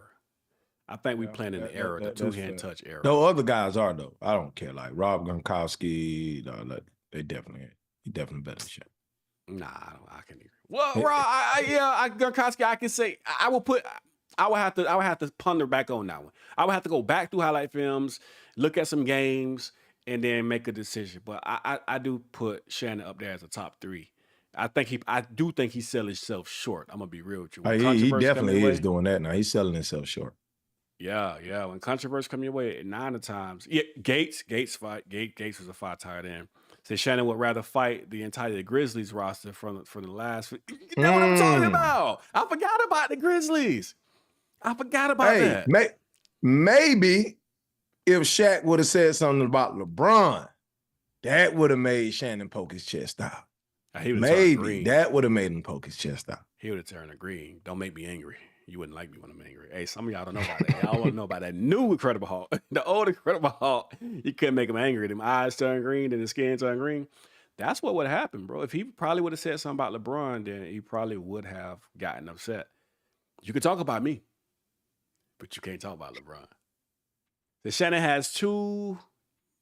Man, that little heart is always blocking my last word. Something by hips. Shannon has 2 hips. Bionic hips. He's not fighting. Got a point. He got a point. You're right. Hey, Kato, you're right. He does have them 2 hips. He ain't fighting nobody. But my point is, he talked tough, though. You talk tough to the Grizzlies. You talk tough to Mike Epps. You talk tough to Mace. But listen, everybody he talked to, even Grizzlies, who he was talking tough to? Who he started with? John Morant, father. Little guy. All these little guys. Just think about all these little guys that he was talking tough to. I just want to know why the energy not the same. Keep that same energy. What's his name? For the Chargers. Antonio Gates, Gonzo, Big Winslow. I'm gonna skip forward because I want to get to the point where the energy change, and then we can take some phone calls. And I know somebody out there is dying for the phone line open.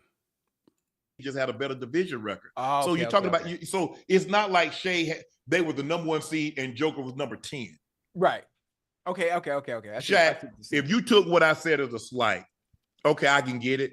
And people say, well, see, my thing is that I'm not saying that I've never said I was the equivalent, and I'm quick to say that when I talk about Kevin Durant or I talk about any player, I said I'm not the equivalent basketball player, but all I can do is maximize my ability. Right. Shaq know deep down, he could take all the shots. Yeah, you got more money. Yeah, you're more famous than me. Yeah, you're more well-known. You're going to have way more money than I ever have. But nobody will ever say that I was lazy or I cheated myself. See, now this is the problem that I have with a lot of celebrities and people of this stature, right? Everybody want to pull the money and success card until somebody pulls it on them. So Shannon can pull it on the comment boards. The people on the comment boards, he can talk about how he's more successful than this person and that person. You know, he talked about his success, you know, with Club Shay Shay when he was referring to Mike Epps and to a lot of these other people. He was talking about the success of Club Shay Shay. You get what I'm saying? So they pick and choose when you want to pull the success and money card. You understand? Which I think is a weak argument anyway. But now, like you say, you want to be humble. Nobody can question my work ethic. Cool. I don't question your work ethic, brother. I see you working. I like you, Shay Shay. Me too. He doing his thing. But my thing is that energy. That's a good point you just made. That energy changed. Because you're right. When it came to Mike Epps and everybody else, he was throwing them numbers out there. He was throwing the check, you know, all that stuff out there. But guess what? A big dog just stepped in. Yep. See, when the big dog step in and the big dog bigger than you know what I'm saying? People typically don't mess with the dog that's bigger than them. They want to mess with the dogs that's smaller than them. That's why I keep pointing out. Everybody he was wanting the box with them 2 hips, 2 hip replacements. Everybody he wanted the box was little people, right? And everybody who he throwing them numbers out to had less than he did. But how come a man that's bigger than you in stature and got more than you, and now you humble? You ain't keeping the same energy, You ain't keeping the same energy. You're not keeping that same energy, Anyway, let me open up the phone lines. Hey, listen, the phone lines are now open. All right. The phone number goes across the screen, 866-466. Hold on. Do I have it open? Let me make sure I got it open up right. No, it's not open at the moment. It's not. Hold on one second. No, the phone. Okay. 866-794-4628. Can y'all drop? There you go. It's in the chat. Call in 866-794-GOAT. Now, what just happened is the primary person who been waiting, who been texting and hitting me on Facebook and this and that, and the phone line's open. He probably ain't watching no more. His only reason he was here was just to for the phone lines. He didn't want to sit through nothing else. But the phone line's open. I know, Kato, you say you called in and you couldn't get through, but it's open right now. What they want to call in and talk about, we shifted the conversation right now because every time we have a show, you know, we here's what people got to understand, and we talked about this, and I know, J.O., you said it a lot as well. They hit up on the comment board and be like, hey, listen, why y'all always talking about LeBron James? That's the topic. I mean, ask yourself why ESPN or Undisputed are always talking about the Lakers when they weren't even relevant. It's the topic. That's what we're talking about. That is the story that we're going over. So likewise, that's what we're going over. Yeah, apparently we want to figure out what's going on with the playoffs. Go ahead. And the thing about it is they say we don't say anything positive about the fact that LeBron is a topic of discussion would tell you how influential he is, right? How many times have I said about this man is the most popular player in the NBA? Not only in the NBA, he's probably the most popular and polarizing athlete in all American team sports. Okay? So if we have a sports talk show and we're in the heart of the NBA season, all right, the most popular time of the season, why wouldn't the most popular player, be a topic of discussion? It makes no sense. And why does it hurt people so much that we talk about it? It makes no sense. I can tell you why. Because for whatever reason, this man represents the entire Black community. And if you say anything that is deemed to be not favorable on his GOATship, then you are pulling down the GOAT community, which makes no sense. How do you call yourself king and your ego is that fragile? That's true. As a matter of fact, how are you the GOAT having to bribe the media? Or let me not say bribe because I can't prove that, but how are you a GOAT having to persuade the media? You're going sending people to talk to people. And if y'all ain't seen that last show that we dropped with Stephen A. and Kendrick Perkins, we got 2 different clips proving and letting them say it from their mouths, them proving that LeBron has sent people. Like, I didn't know, I can't remember Jordan actually having the camp to send people to go talk to people. Hey, they said my last game was trash. You know, they said my last game I didn't show up. Hey, 5 of y'all go over there and persuade them to talk better about me on the next one. That ain't what happened. But you to go. How you sending people to go persuade the media? And then what's happening right now? You're starting to really rub your own. Kendrick Perkins was a major LeBron fan. What happened? He's starting to get rubbed the wrong way. it's starting to alienate people as well. Like people are really like they're tired of it and sick of it. You understand? Like Kendrick Perkins was a player. You understand? He's a champion in this league. You know, he was a starting center on a championship team. He was a starting center on 2 championship level teams. So he's been there on 3 championship level teams. I forgot about OKC as well. So he's been there before. He understands what it takes. And the narratives and all of the hoopla and all of the finger pointing. It comes a time, man, people get tired of it. All righty. See what we got calling in. Caller, thanks for calling GOAT Debate Media. What's your name? Where you calling from? What's up? This Big Cheese calling out of Indiana, man. Big Cheese. Let me make sure the crowd can hear you before you start. Go. Hold on one second. All right.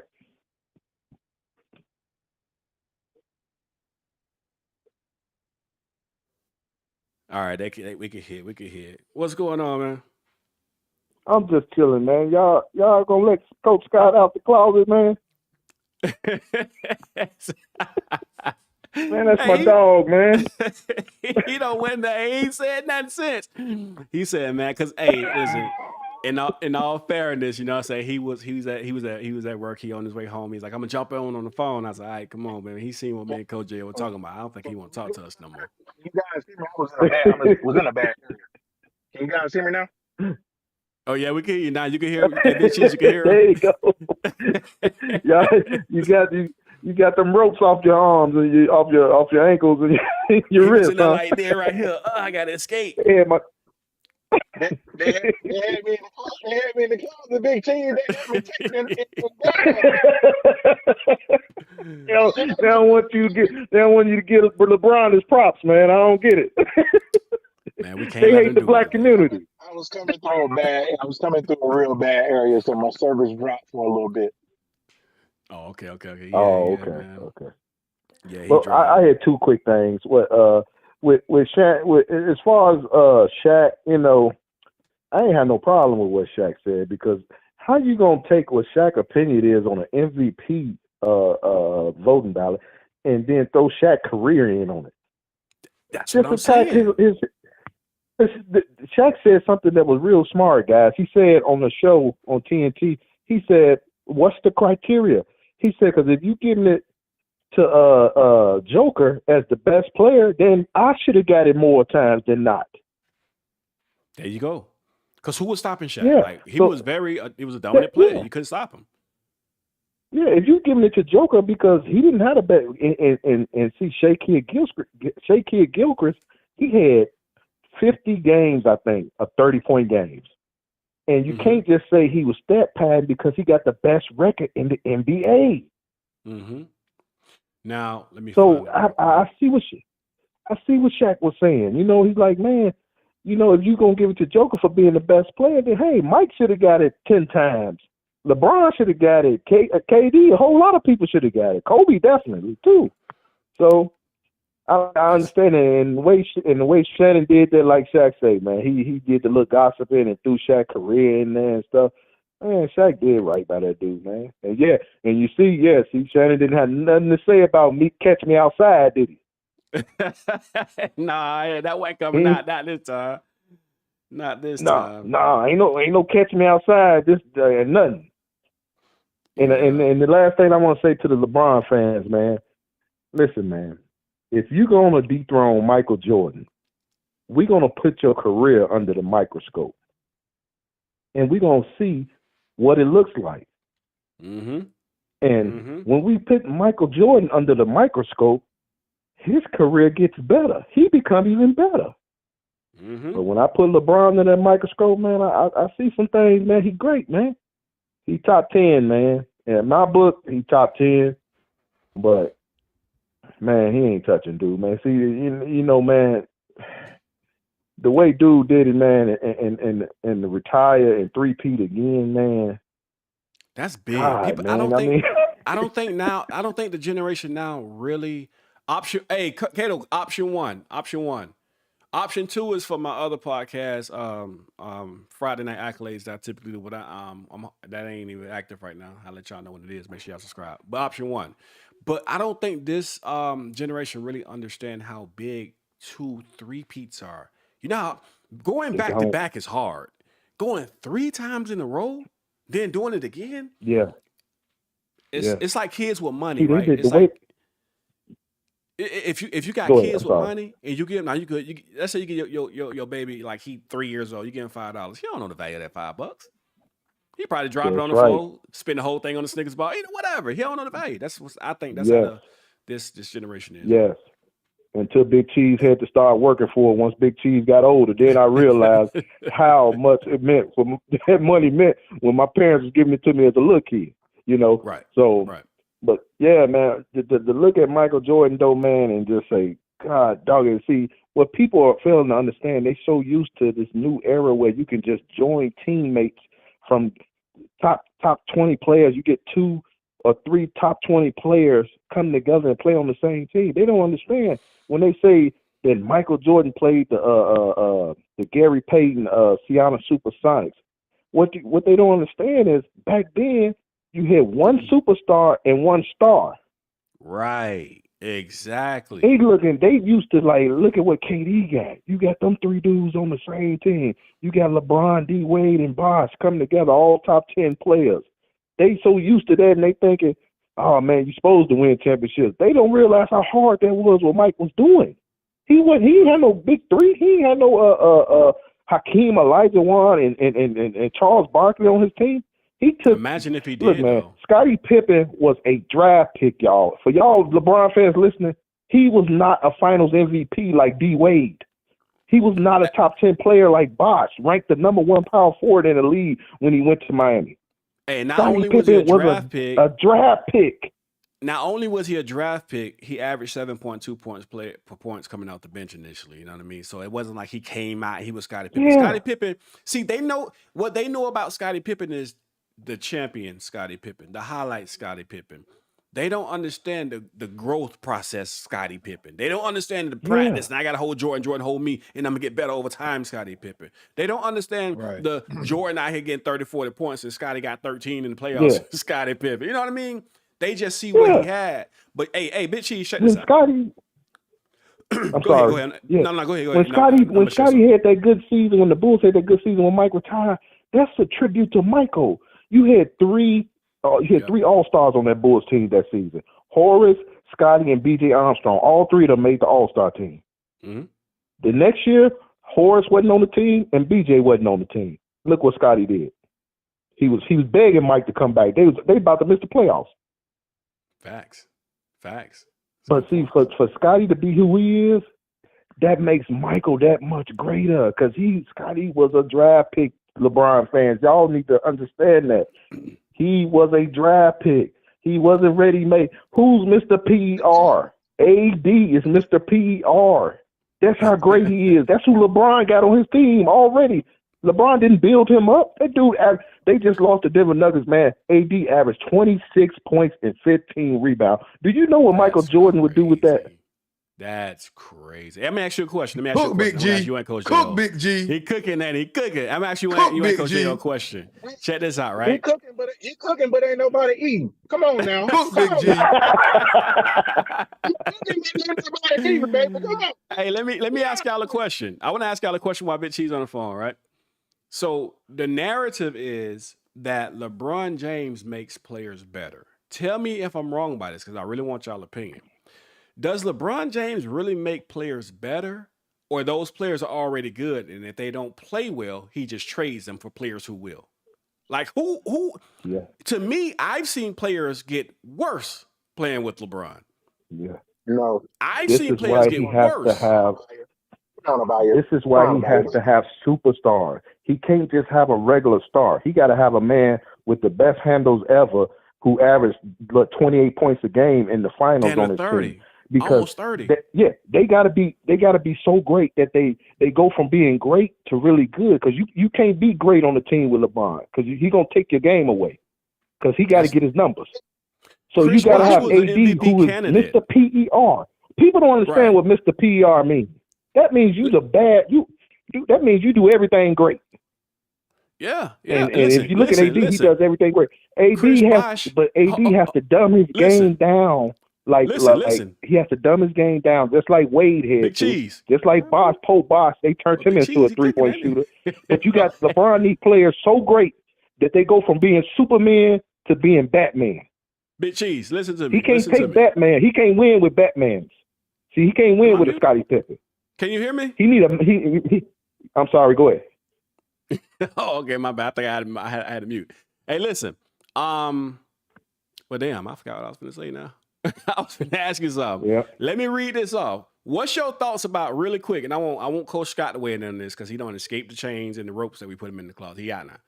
What's your thought about them saying LeBron is the greatest because he beat the 2016 Golden State Warriors? What's your thoughts on that? Let me get it from Coach Scott and Coach Dio. Okay, you want my thoughts on that? Yeah. Okay, first of all, he shouldn't have been down 3-1. Yep. What he did was beat a 60. He beat a 60% Steph Curry. They lost their big man, and everybody know that a shot blocker is what hurts LeBron game. They lost their big man. Mm-hmm. Draymond got suspended. And see, this is what people, the last part of it to tell you what people don't want to deal with because they never give people credit. LeBron had a big 3 super team. LeBron, Kevin Love, and Kyrie. That's a super team. Thank you. Kevin Love came to the team averaging 25 and 13. Thank you. They tell me Rodman is a super. Look, they'll tell you Rodman is a super team, and all he can do is get all Michael Jordan needs you to do. He need one guy that can get 15 points, and he need everybody to play defense. That's all he needs. That's it. Now let me read this off to you. Check this out. Rebound, do your job. Yeah. Listen, he needs somebody in the paint to help get some rebound. Another guy can get 15 points and play your defense, and that's all he needs. Listen, he don't need no. Hold on. I think you be having I think when we going through is having a hard time coming through on the other end. But I want to read something off real quick. The reason I asked you that question, before I read this, Coach J.O. and Coach Scott, we all weigh in. What's y'all thoughts? I'll let Coach Scott go. Scott cheese cooked for me. Cool, buddy. Coach Scott, what's your thoughts? I think Big Cheese made some valid points, but he's not looking at the totality of the situation. He went that. People like to read half a book and get half of the education will always stay behind those who like to read the whole book. Hey, so Big Cheese, with that being said, he shouldn't have been down 3-1, but he was. And what do great players do? They rise above it. He rose above it. It was what it was. Wait a minute. I can't let you get away with that, Coach Scott. Can I ask him one question, please? Can I ask him one quick question before I go? Hold on, Big Cheese. Before you go. I mean to say this real quick, I'm going to give it to you. I can't let him get away with that. You know why I can't let him get away with that? Because Coach Scott is one of the first ones that bring up Michael Jordan's first few years of not making the playoffs or getting swept and this and that. But he rose above it. It was about growth, right? Absolutely. But that's one of the main arguments you've had against Jordan. Now when it comes to LeBron, he rose above it. Come on, Coach Scott. He was already in the finals. What are we talking about, Amaya? He was already in the finals. We're talking about rising above. We're talking about rising above the hard competition, above achieving that thing that which you couldn't achieve initially. You rose above it. You beat your arch enemy. You grew. You came up. You know what I mean? So you use that against Jordan, but now you're saying that for LeBron, but it's crazy. I'm sorry. I might have been out. Pretty easy to rise above it when you got another guy giving you 30 a game. That's facts. I thought we were talking about the down being down three games and coming back. That's what I thought we were talking about. I'm sorry. Okay. I probably went out. Okay. Can I ask you one question though? Yeah, go ahead and get your question in, Big Cheese, and we're gonna get one more call on. Okay. Before I go, now the next season they lost, right? The Cavaliers after he came back from 3-1 down. Now let me ask you a question. If I got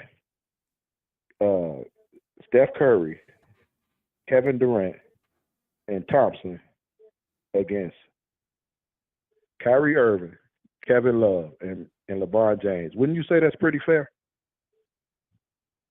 I would say the advantage goes to Cleveland if you just go and do them three.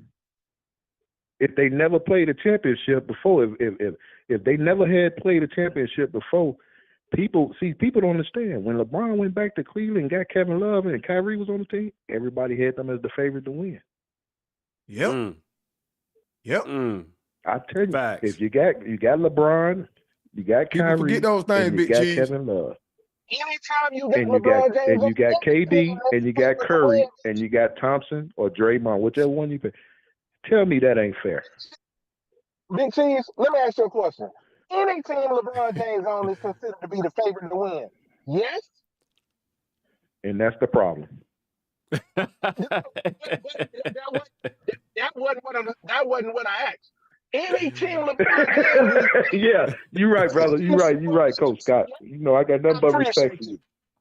I appreciate you. Much love, baby. All right, y'all. But y'all Hey, deserve Big what Cheese, y'all you gotta get come arguing with back these on, man. LeBron You gotta fans come back online. on, man. You make my job easy, Big Cheese, man. Y'all anti-black.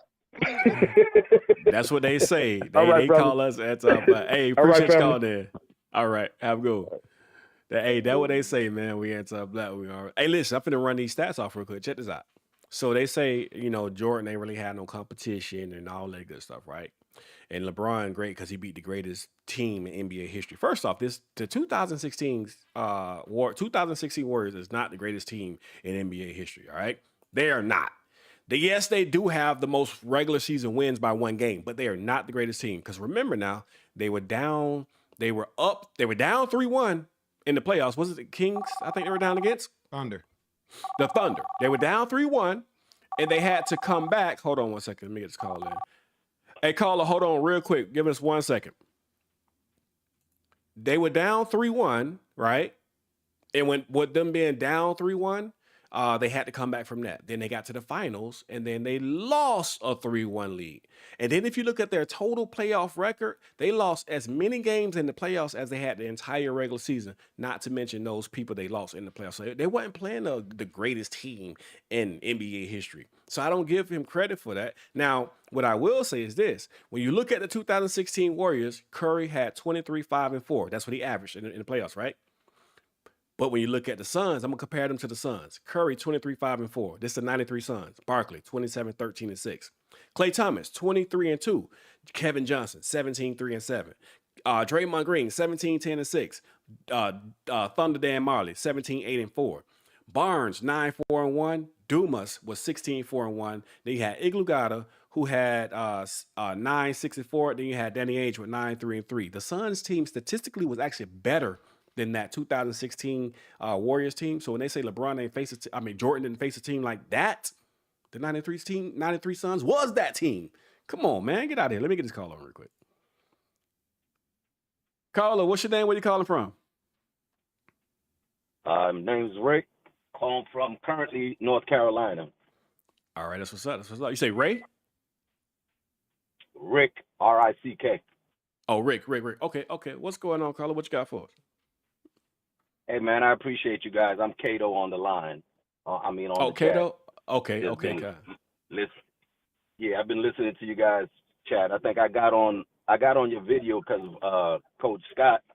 Listening to him talk about LeBron James made me laugh. So I started watching you guys. And I don't know the name of the other gentleman with the glasses. Coach J.O. Coach J.O., yeah, I love hearing Coach J.O. because Coach J.O. be looking at him and be shaking his head like, you feel the same way I was feeling when I listened to Coach Scott. I mean, I'm sure Coach Scott got great, ideas, and he's a super fan, which is obvious, and he admitted. But, LeBron James, I started with LeBron James when he first came in. I was like, all right, cool, kid has the hype. He's passing. He's looking like magic.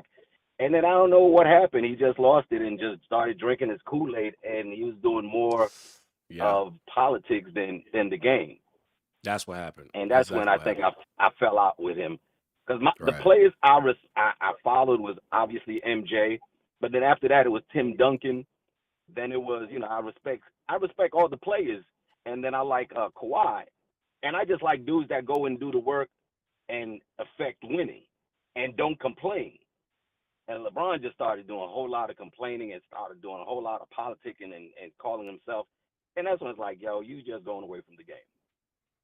Coach J.O., when would you say that? I think that complaining started when he went to Miami. You think so? Yeah, I did. It did, and I think like Cato is saying, he became this politician type figure, right? And want to control the narratives, and instead of organically allowing people to put him in this quote unquote GOAT conversation, it was pushed with narratives and propaganda. Right. Instead of actual, you just him being who he is. You understand? Because me personally, I think LeBron James was good enough to win a championship in his first stint in Cleveland. I think that he would eventually have won one without having to go team up and do these things. You know what I'm saying? Now, would he have 3.5 rings right now? Maybe not. He might have 2. You get what I'm saying? Maybe 1. But I think people would have been able to appreciate his career. I'm talking about non-LeBron James fans would have been able to appreciate his career more if it wasn't for the propaganda and the narratives and all of the hoopla behind it. Yeah. Coach Scott, what's your thoughts on it?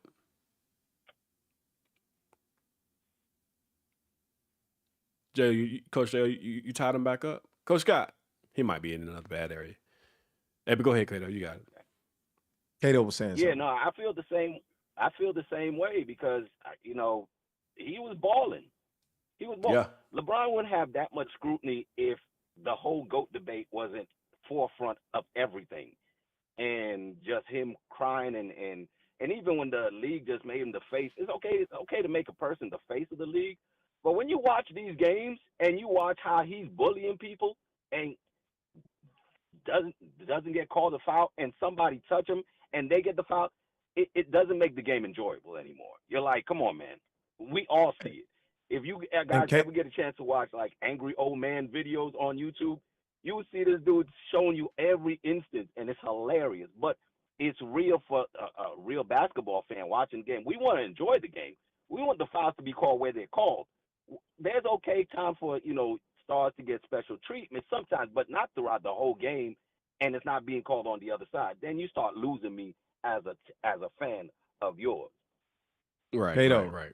You made some good points right there, and not more so on the foul calls, but this is why I believe that it's not even a close debate. And I'm not even just talking about with Michael Jordan, because like I tell LeBron James fans, to me they do a disservice trying to compare him to Michael Jordan. It doesn't help him, in my opinion. Yes. But when you watch, like, all you need is your eyes to see that it's not really comparable, from the footwork to the grace to the finishing. Like how many times have y'all even seen LeBron James shoot floaters or anything that's like 3 or 4 feet away from the basket? Like, he struggled with those shots. You understand? Not that he can't hit them, because he's a great player, but from the footwork to the being able to score in many ways. Like right now, he's either dunking or shooting threes. I think I think what he does, he play dirty man ball. He get down there, he gets that aggressive ball play going. He does do that. And Jordan, he grind too, but he had a grace and a finesse like you talking about, and that's what people really take to him. But again, going back to what was said earlier, when he went to Miami, and then when all that complaining started, because honestly, in that first stint, and I could be wrong, but I can't remember. I don't remember even all that flopping either in the first Cleveland stint. It's like all of that was a part of the I'm finna make myself the GOAT package. You know what I mean? And it came in, and it just something that he decided to do. The complaining, the flopping, everything else. And I'm with y'all. Yeah. If he just played ball and let it be organic, I think more people are like, you know what, LeBron, they have more respect for the career. I can respect his career, but when you got 25 superstars that you've played with, matter of fact, do y'all remember when Coach K, it's a clip with Coach K asking Kobe to come speak to the Dream Team? Hey, make sure you say something to him. And Coach, Kobe tells him, hey, defense wins. Kobe does his thing. And then LeBron speaks up after that.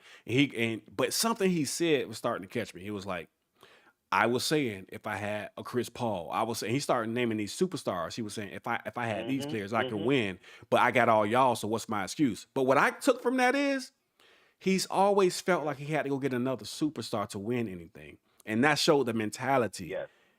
That showed his mentality, and I think that's what really got LeBron where he is—the mentality, not anything else. Abaya, do you remember when Steve Nash came to the Lakers? And even though that was late in Kobe's career, like around about year 17, and late in Nash's career, Nash wasn't Nash then, but he still was a good player nonetheless.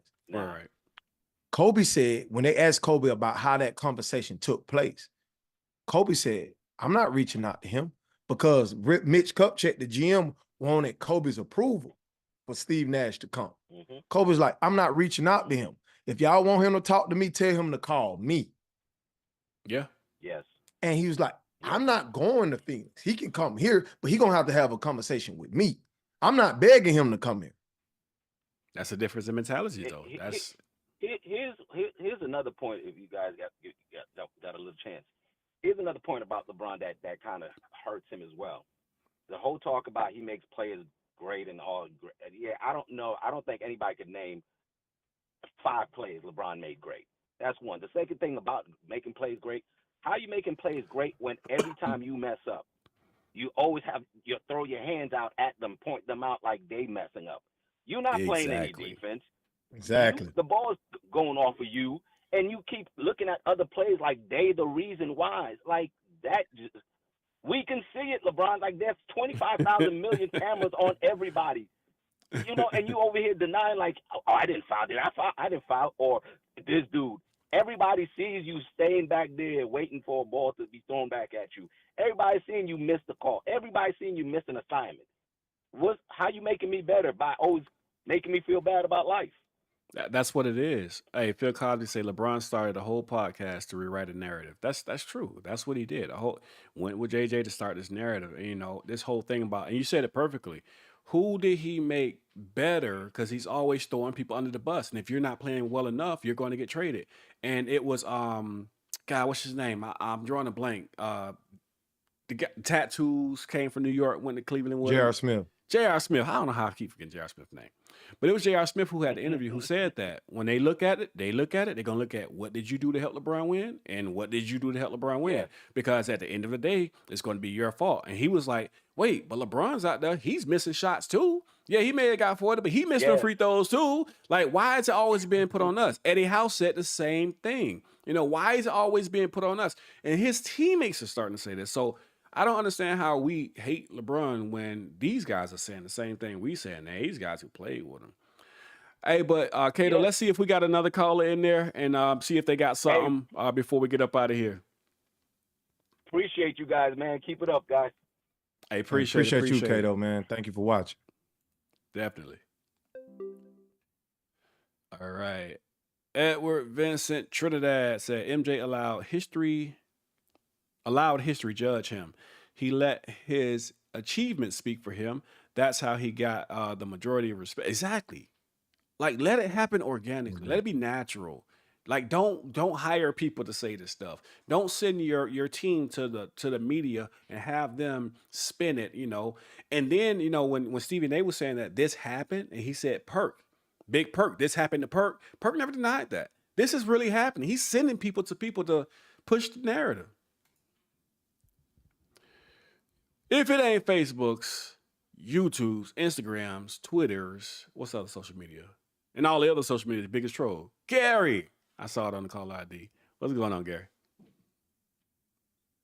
The super LeBron fan. The house. Let him start cutting. Man, don't nobody call you the butcher but you. How are you fellas doing today? All the babysitting and the pacifying is now over with. Oh, this dude here. If y'all don't know who this is Gary. He's the only person on the planet who refers to himself as the butcher. He's the biggest LeBron fan you have ever met, and he swear he's always right. What you got for us, Gary? The babysitting and the pacifying is now over. Man, the show must now begin.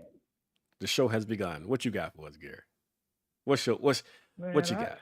Man, y'all had so much mess going on there to today, I don't We just even know chilling. where to start at. It's just a live stream. We just chilling. This ain't even a regular show. We just shooting the breeze. We want to go over talk about little I stuff, don't little know reaction if videos. I should get on Big Cheese and the way he was coming and just like he was just, oh, MJ does this great.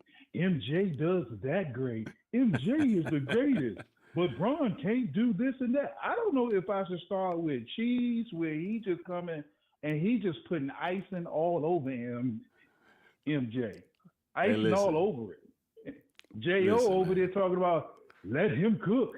Bake your cake, Cheese. Bake your cake, Cheese. I want a piece of it. So he wasn't cooking? Man, he was burning. That's what he was doing because some of the stuff that he was saying, I was like, what is this dude talking about? What'd he say wrong? How he going to talk about Pippen, though? Let's get it. What about Pippen? Michael Jordan made Pippen? Did he not? No, he did not make Pippen. Okay, walk us through it.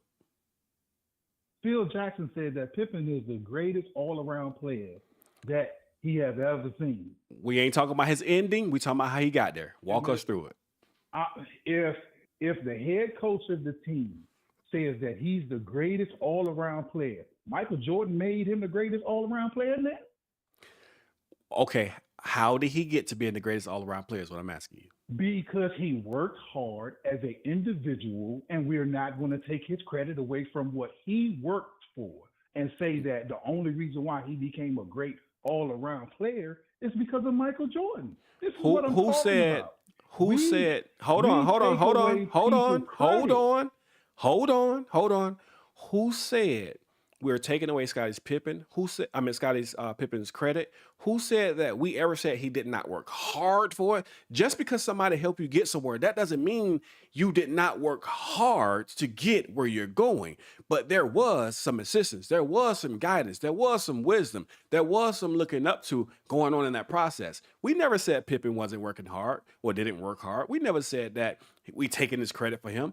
I think Pippen is one of the greatest players of all time. Big Cheese said. Well, we talking about us now right now. So let's be honest. Big Cheese said, and your man was sitting over there talking about let him cook. He was saying that Michael Jordan basically made Scottie Pippen. Scottie Pippen came in on a team. He built himself up, made himself better as the best all-around player on that team, and then we're taking credit from him just to build up Michael Jordan. And this is what I'm talking about Michael Jordan fame. Can I ask you a question? Instead of them just saying Michael Jordan did what he did good as my preferred GOAT and Scottie Pippen was a good all-around player, they got to add in the narrative and say that Michael Jordan created Pippen. Can I ask you a question? Right or wrong. Can I ask you a question? Go ahead. First off, there's no such thing as a preferred GOAT, my GOAT, your GOAT. A GOAT is a GOAT, greatest of all time. It's just no preferred. That's the first thing. Second, let me ask you this. How did those early year practices go with Jordan and Pippen and the Bulls? Well, basically, they had a different coach by the name of Doug Collins, which was a different system. That's what a lot of people don't know is that some systems are built for players' talents. It will elevate players' talent. If I am a three-point shooter, but the system is not built for that, it's built for slashing in and just getting Coach J.O., is he answering my question? It's not going to show my talent. No, he's not. Phil Jackson knew how to use Pippen and Jordan's talent, just like he had did with Shaq and Kobe.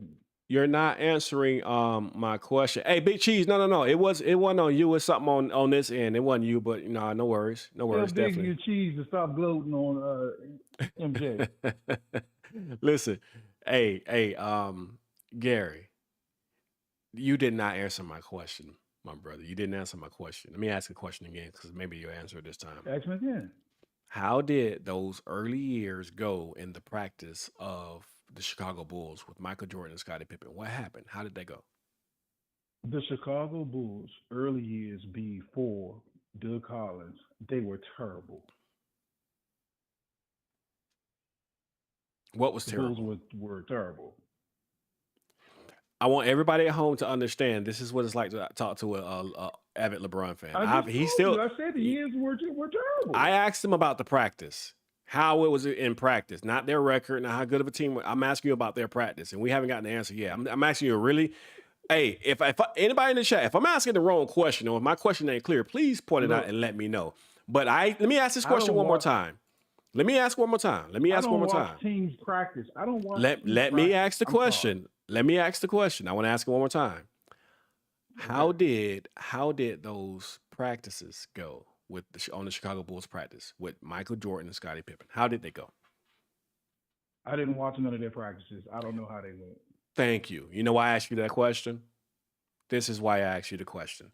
Because according to Michael Jordan and Scottie Pippen, Pippen said that Jordan saw the potential of him, and Jordan agreed that, and he made Pippen stick him one-on-one. You sticking me, I'm sticking you. We gonna ball, we gonna practice. It's me and you. You're going to grow. And that's what they say happened in practice. I didn't watch the practice either, but that's what they said, and both co-signed on what they said. So therefore, when we say Jordan helped Scottie Pippen to become Scottie Pippen, that is a major reason why, because Jordan was already Jordan. No, he wasn't the championship Jordan, but he was the top player in the league, scoring, couldn't be stopped, and he got Pippen, saw the potential, say, listen, it's me and you. Coach J.O., you got it, man. You want to jump in? Can I ask you a question too, Gary? How you doing, brother?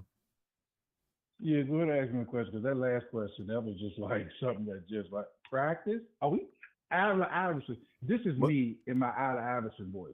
Practice? But that applies though, brother. That applies. We now talking about practice? But that applies because I'm saying that would apply. I'm about to ask you a question, but I'm saying what Abaya said applies because both admitted to it and both stated that what made Scottie Pippen a better player. It is what it is. You get what I'm saying? It is what it is. Now, back to you saying that Phil Jackson said that Scottie Pippen was the best all-around player he's ever in the league or whatever. What year was that? Do you remember or can you recall? I don't know what year it was. I think I do. Was it the year Michael Jordan retired? I don't know what year it was. Okay. He's not trying to know what year it was. Okay, listen. All right. Jackson said that. All right, let me explain. Better all-around player. I got you. Like, for conversation's sake, let's just say it was the year that Michael Jordan retired. Do you think that there was any incentive for Phil Jackson at that moment to try to boost or elevate his best player's confidence and to to get him or motivate him to be better than actually what he is? Not saying that that's why he did it. I'm just asking, could that be a reason why? Number one, I'm not going to agree with the year he retired because that'll fit your narrative. Because if you want to, we can X out Phil Jackson. We can go to Gary Payton. And Gary Payton said that Pippen was a better all-around player. Gary Payton said Michael Jordan the best player ever. So you believe him? This was recent. And it's a lot of people that says that Pippen was a better all-around player. Why y'all acting like it's brand new? No. Because when you say all-around player, what do you even mean when you say all-around player? Like, tell me what that means, all-around player. Tell me what that means. J.O., me and you know sports. And we know what. Hey, listen, I just asked the question because when I think about all-around player, I think about offense and defense. There are two sides of the basketball. You got offense, you got defense. Okay?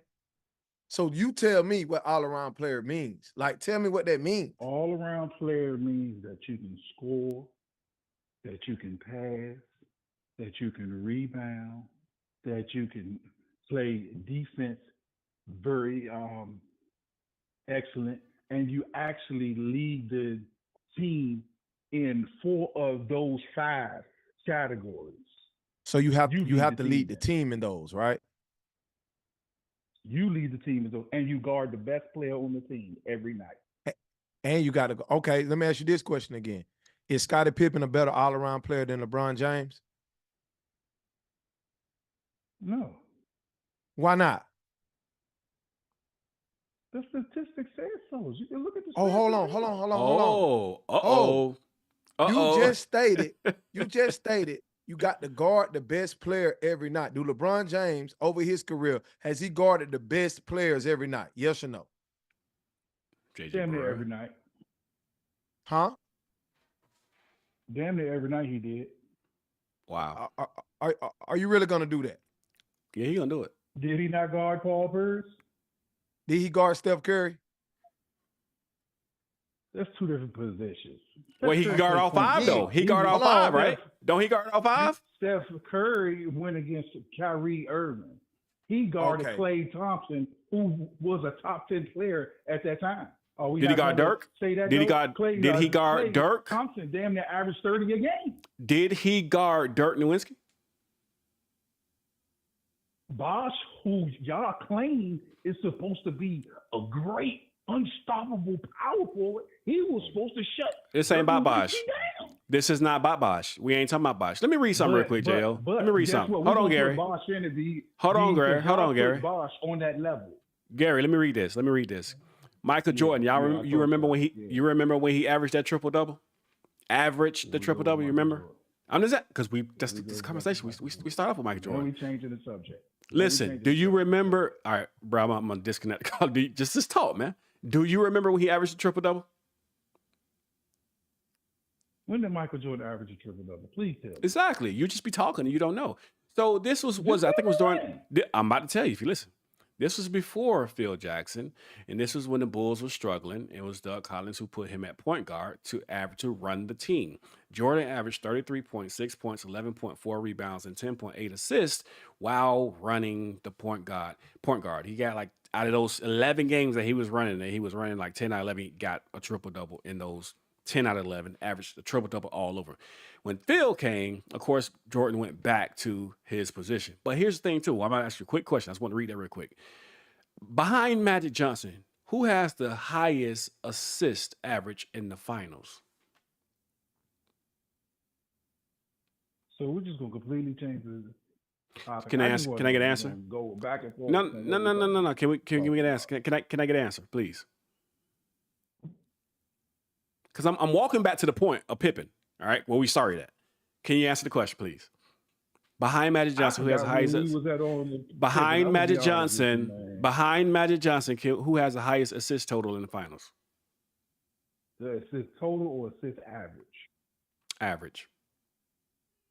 I don't know. I can go to my stat checker, but I don't know. But I mean, you can, and you'll see it's Michael Jordan. Another question. Michael Jordan have the highest assist average in the playoffs. All right, so I'm gonna repeat it because you didn't hear me. I said behind Magic Johnson in the finals, who has the highest average in assists? Oh, he's Michael Jordan. He's talking about a little small. Okay, cool. Oh, just small finals. It's just a small finals. Okay, I understand. Now here's my last question. Here's my last question. Here's my last question. Who is the Bulls' all-time leader in assists, scoring, steals, and rebounds? Michael Jordan. Do we need to keep talking about this? So, Michael Jordan, we know who Michael Jordan is. And most people don't even know that he's the all-time leader in all those categories for the Chicago Bulls. The all-time leader. Not average, all-time leader. Let me finish. Yes. Pippen. Jordan was there like, 3 years before Pippen? Right? Who played there longer? I just want to know. I asked you, Coach J. Come back and answer. Well, Jordan was like that 3 years before Pippen? 84, then Pippen came in, 87? Right? And then remember, hold on. Hold on. I'm still talking. You hold on. 3 years. You hold on, Gary. Let me finish because I want to put this out because we're gonna go somewhere else. He was there 3 years before Pippen, but he also retired as well while Pippen was still playing for the Bulls. Did he not? When did Pippen starting with the Bulls? In what year? No, but we talking about the best player, Gary, and the best all-around player. And you said statistically, the statistics would show it. No. You said the statistics. I ain't one of them. You said the statistics. Did he not, Coach J.O.? That's exactly what he said. I said the stats between James and Pippen.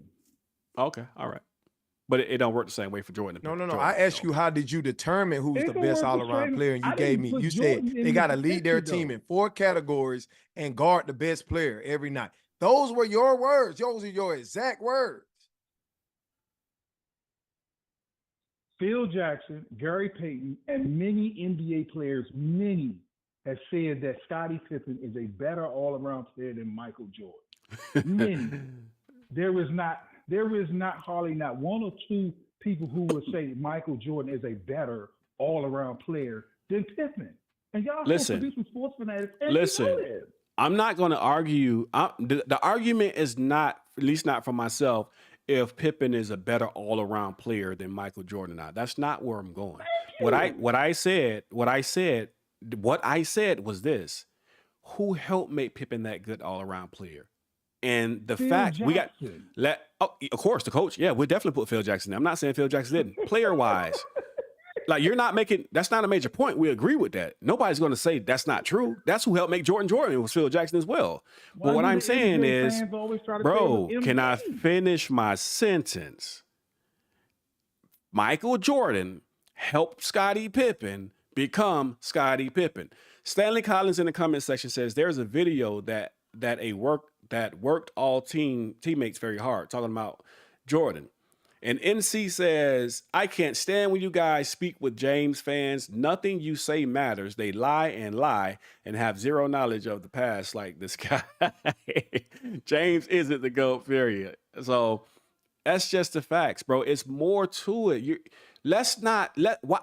You're talking about what Phil Jackson said. I'm talking about what Scottie Pippen said. I'm talking Scottie about what Pippen, NBA players.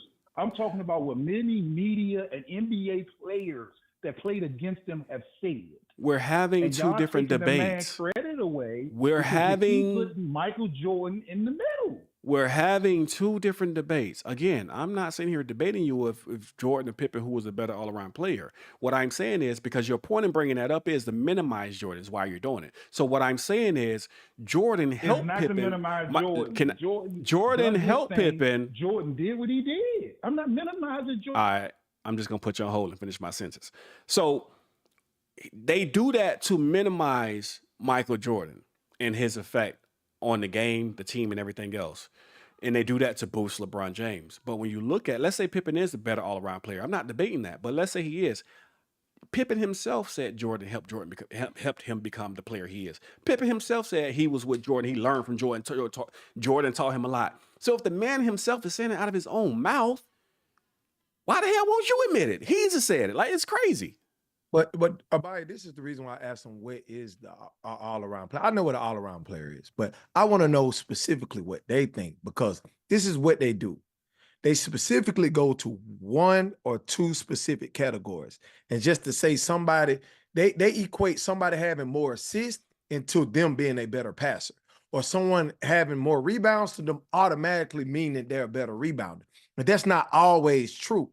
And it's not even like the assist was very much different. They were literally like point something a piece every year, okay? But just like you brought out with those 11 assists, those were two different systems. Nobody averaged high assist numbers in the triangle offense. Nobody, not from the Bulls or from the Lakers in no season. But he don't know that, though. He's not going to know that part of it, though. He's just talking. Like, notice how he kept changing. Like, wait, I'm not, and I would concede or yield to him on certain points. Okay, I'm not arguing that. What I'm trying to get you to see is something over here. But he would just bounce to another subject. That's how he is. Let me take him off hold so he can finish up his rant. All right, Gary, go ahead. You're gonna have to listen to the replay to see what I said. Hold on. We should put each other on a time limit. Is it a way we could put each other on a time limit so that way we could talk? No, this is my show. You can just talk when not cutting me off. Go ahead. You got the floor. Nah, because my thing is that when I be trying to say something, y'all always like cut in and I don't get a chance to finish. I think if you give me at least a minute so I can at least talk. That's fair. All right. Go ahead. Gary, he gave you a time to talk right now. He's telling you to talk. Ask me a question. That's fair. I'm gonna start the timer right now. You're right. I'll give you a Go ahead. Okay, somebody asked me a question, and you give me a minute to respond, and then they could come back. They could rebuttal. You can give them a minute, so that way we can respond accordingly. But if we keep cutting off each other, can't nobody hear nothing. Gary, in all fairness, I was talking. Yeah, you did. And I was in the middle of my speech when you cut in and started talking. So that's why I put you on the hold. I was talking when you came in. So, but I'm going to give you that minute. You got it. Go ahead. The floor is yours. Okay, my issue is this. Every time they try to say that MJ created Scottie Pippen, and MJ did not create Pippen, because when Pippen came in with the Bulls, he was on the bench for a few years. He was not starting. And then when Phil Jackson came in, Phil Jackson was the one who actually gave him a chance. But we talking about practice. Oh, he did this in practice. You cannot take that man credit away and keep putting MJ in the sentence with that man and take that man credit away. Give him his due. MJ is where he's at. He's above Pippen. But let Pippen be who people say he was, and don't put MJ in the same sentence with him. Hey, that's wrong. Give that man his credit without always throwing MJ in. Big Cheese was wrong to say that MJ created Pippen. You can't do that to that man. Okay. You gotta give him his credit. All right. Let me ask you this. Yeah. Let me ask you this. Okay. All right. What if Scottie Pippen himself said these things? I didn't hear that come from Pip. I heard NBA players, what they said about Pippen and who he was. And then I had heard Rodman actually say that Michael Jordan, he didn't know how to play team ball until Pippen came. So we can go ahead and we can choose what. I get a minute, right? No, go ahead. Go ahead. I get a minute, right? Yeah. I just want a minute. We could go ahead and say, oh, this person said this person said that. We got people that said this, people that have said that. All we got to do is do this. Stop giving another man's credit. Pippen did what he did. He deserved what he did without folks saying that Michael Jordan created him. Because without Pippen, Michael Jordan wouldn't have not one championship. Without Jordan, Pippen wouldn't have not one championship. Without Phil, neither one of them would have a championship because it was a team effort. I wholeheartedly agree with you. But what I think you're not following is we're having two different conversations. My debate is not what people are saying, if they're saying that Pippen is a greater player or all-around player or not. That's not what I'm saying. What I'm saying is, again, you are trying to minimize Jordan's effect or his help that he gave to Scottie. When Scottie himself said it, just go listen to his Hall of Fame speech. He'll tell you himself, even there. Listen to some other times before he started hating Michael Jordan, that is. Listen to the other times when Scottie talks. He says it himself. He became the player that he is because of Michael Jordan and the pushing and the learning and the growth that he helped him become.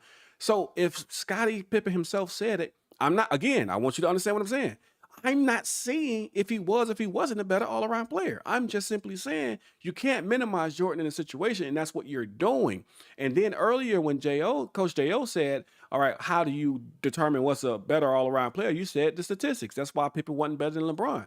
But then I showed to you that, well, if we go statistically, in most categories, Michael Jordan is higher than Scottie Pippen. And so now you're switching it. Again, you have to listen. We're not having the same conversation. I'm not minimizing Scottie Pippen. What I'm saying is don't minimize the teammate that helped them grow. Now, can we say Pippen helped Jordan become a better team player as well? Yes, I agree with that.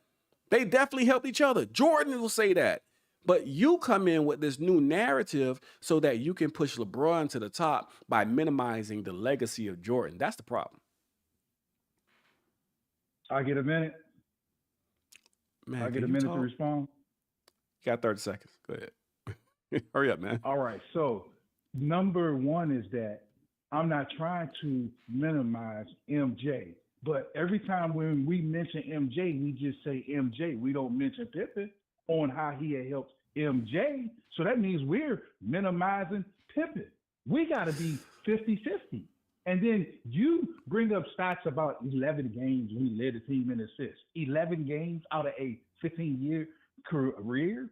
And then you talk about the finals only. That's little baby stats. And then you talk about Pippen. You got to realize Michael Jordan had 3 years over him off the start. Then he was on the bench for 2 years, 2 to 3 years. He was on the bench. He didn't start until Phil Jackson came. So he was already behind 5, 6 years in stats behind Michael Jordan. We can't do that stat thing because the way the career started, and he didn't even stay with the Bulls his whole career.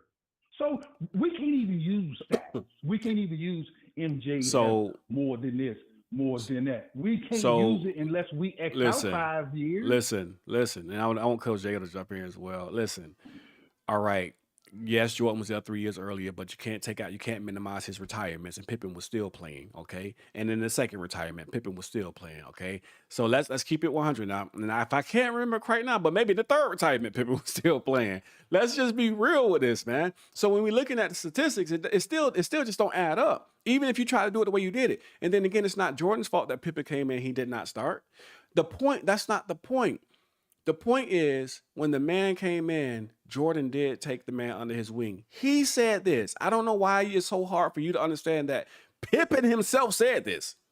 It's not like we're making this up. And this is what y'all LeBron fans do. Y'all only hear half of a conversation. Y'all hear half of a sentence. And I'm telling you that the man him said it out of his own mouth, and you just won't take that. You can go look at his Hall of Fame speech. You can go look at a lot of these different things. He's saying it. But Coach, jumping out, I think Coach Scott. I got it. Gary, you stated. So let me ask you a question. I don't want to go down a rabbit hole. Can you give me a yes or no, please, if you can. If you can't, then you can explain. You stated to Abaya that the stats that he was giving off on Michael Jordan really didn't count because Michael Jordan played longer than Scottie, or was there longer than Scottie. Am I properly representing what you're saying? Is that the reason why he can't use those stats? So that was with the Bulls. If you look at the Bulls, Pippen actually started with the Bulls in 1988, and he had finished with the Bulls in 97. I got it. I'm saying, is that the reason why that he can't use that? Because Michael played longer, right? That's the reason why if you try to compare Jordan stats I got you. So you can't compare their stats because Jordan played longer, right? Bulls. That's the Bulls. No. I'm asking. We're talking about Mike and Pippen. You can't use that because Jordan played longer. Correct. Yeah. Is that what you're saying? Yeah. Okay. Thank you. So when it comes to Michael Jordan and LeBron James, we can't use LeBron James stats versus Jordan because he played longer, correct? Oh, Dugan. Correct? Or he walked right into that one. What? Because you didn't hear me. You didn't hear me, did you? Wow. You didn't hear me, did you? Gary, just admit you walked right into that one, please. Just admit you walked into it. Did he hear me though? Did he? He didn't hear me, did he? What would you say? What'd you say? Okay. When you asked me, you had said, listen, you had said who had led the Bulls in rebounds and assists, steals, right? Bulls, right? No, you said that. You said that's how you determine who's the best all-around player. Right? Those are your words, not mine. No, I'm talking about Abiyah said Bulls. When he had asked me, he said, who led the Bulls in these stats? So that's just with the Bulls. That's not the whole career. But you're acting as if Michael Jordan played other places. Career. He played with the Bulls. Like that's literally like the only place he played is with the Bulls. You can't use that. He only really played with the Bulls. Scottie Pippen played with Portland too.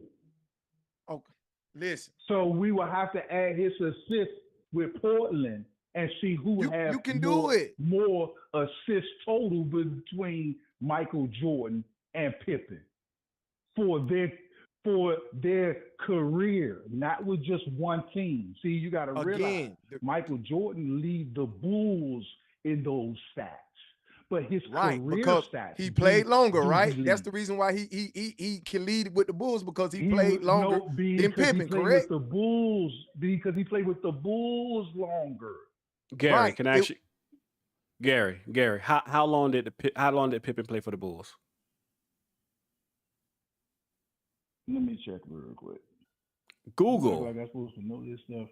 But wait, how are you? Like I do. Let me finish. I do act like you're supposed to know this stuff because you're arguing it. You're debate. So you're telling me you're debating. Let me finish. You're telling me you're debating something that you don't know about, and you got to go and Google it up. Watch this though. No. I mean, answer that question first. You're debating me on something that you don't even know. I don't know how many years that he played with the Bulls. Do you? Then how could you tell me? How could you tell me that I was wrong then if you don't even know? I didn't say you was wrong. I said you was right. Michael Jordan lead the Bulls in all those categories. You were right. You said I could. What you said, Gary. What you said was that I can't compare them, and you start naming off the years, and you start putting years out there as if you knew how many years each player played. And then when I just asked you the question straight up, you couldn't even answer the question. It was 12 seasons, Gary. And Pippen and Jordan played 13. Only one difference. 13. Only one more season. And how many seasons did Pippen start with the Bulls? So now he didn't start all 12 seasons. I can tell you that he didn't start when he first got there. That's what I tried to tell you. But watch this: who have the most career assists, Michael Jordan or Pippen? Career assists, probably Scotty over the career because he was still playing. That's what I just said. That's what I just said a second ago. Let me finish. Let me finish answering. I'm gonna put your ass back in timeout again, Gary. Let me finish my sentence. Like I said earlier, didn't I say, and Coach J.O., tell me, did I say this? Pippen was still playing when Jordan retired the first time. He was still playing when Jordan retired the second time. Yeah, I think I remember, but I think he was still playing when Jordan retired the second, which means Pippen was still playing. He played more. Of course he would. I said that, Gary. I literally said that. So what you're saying is nothing. That's not the point. Let's go. Now, let me get back to the point real quick, and I'm going to give you a minute. Let me get back to the point. Here is the point, Gary. You stated that we're minimizing Pippen's greatness, and we're not. Only thing we said was Jordan helped Pippen become Scottie Pippen as well. Just like Phil helped Jordan, somebody had to help somebody. That's all we were saying. And Scottie Pippen also said this himself. We're not saying anything that Scottie Pippen did not say himself. That's it. Phil Cosby, one more minute. Hey, let me read some of these comments real quick, Gary, and I'm going to let you get it. I saw it and I wanted to read it. It said, Shaq dropped a diss track on Shannon Sharpe. Shaq dropped a diss track on Shannon Sharpe. I hope Shaq didn't. That'd be just too much right there. That's too much. NC said he did it on Kobe too. He did. Shaq dropped a bunch of diss tracks though. He will drop a diss track. He can rap too about it. Let's get to him. Why are you guys trying, Gary? Gary isn't listening to facts. Typical LBJ fan, willful ignorance. Gary, go back and read the history. Plenty of books. That's facts. That's facts. But Gary, I'm gonna start your clock. Check this out, though. Go ahead, Coach L. Check this out. Go ahead. Gary, are you there? I'm right here, Joe. Okay, let's reiterate this one more time. Jordan, only reason Jordan is a leader in those statistics that you named is because he played longer with the Bulls than Scottie Pippen, correct? First of all, no, I'm asking, is that yes or no? Question. Nah, I'm not going to answer it because Abuya, his main thing was that Michael Jordan lead the Bulls organization in these categories. Right. I'm with you, brother. I'm just talking about the Bulls right now. I'm with you. But if you go to the career stats, Michael Jordan does not have more than Scottie Pippen. I'm glad you stated that. I'm glad you stated it. More blocks than Jordan. He has more assists than Jordan. So you cannot try to create your little narrative that you try to. I got a question, Gary. I wasn't through. The career, Pippen has more. Okay. Agreed. Right. How many seasons did Scottie Pippen play? Let me see real quick. If you need some help, I'll tell you. I can check. Well, how many seasons did Michael Jordan play? You should know that. He want to use that time to think, Coach J.O. He want to use that time to think because he know where you're going. He's trying to think his way out of it.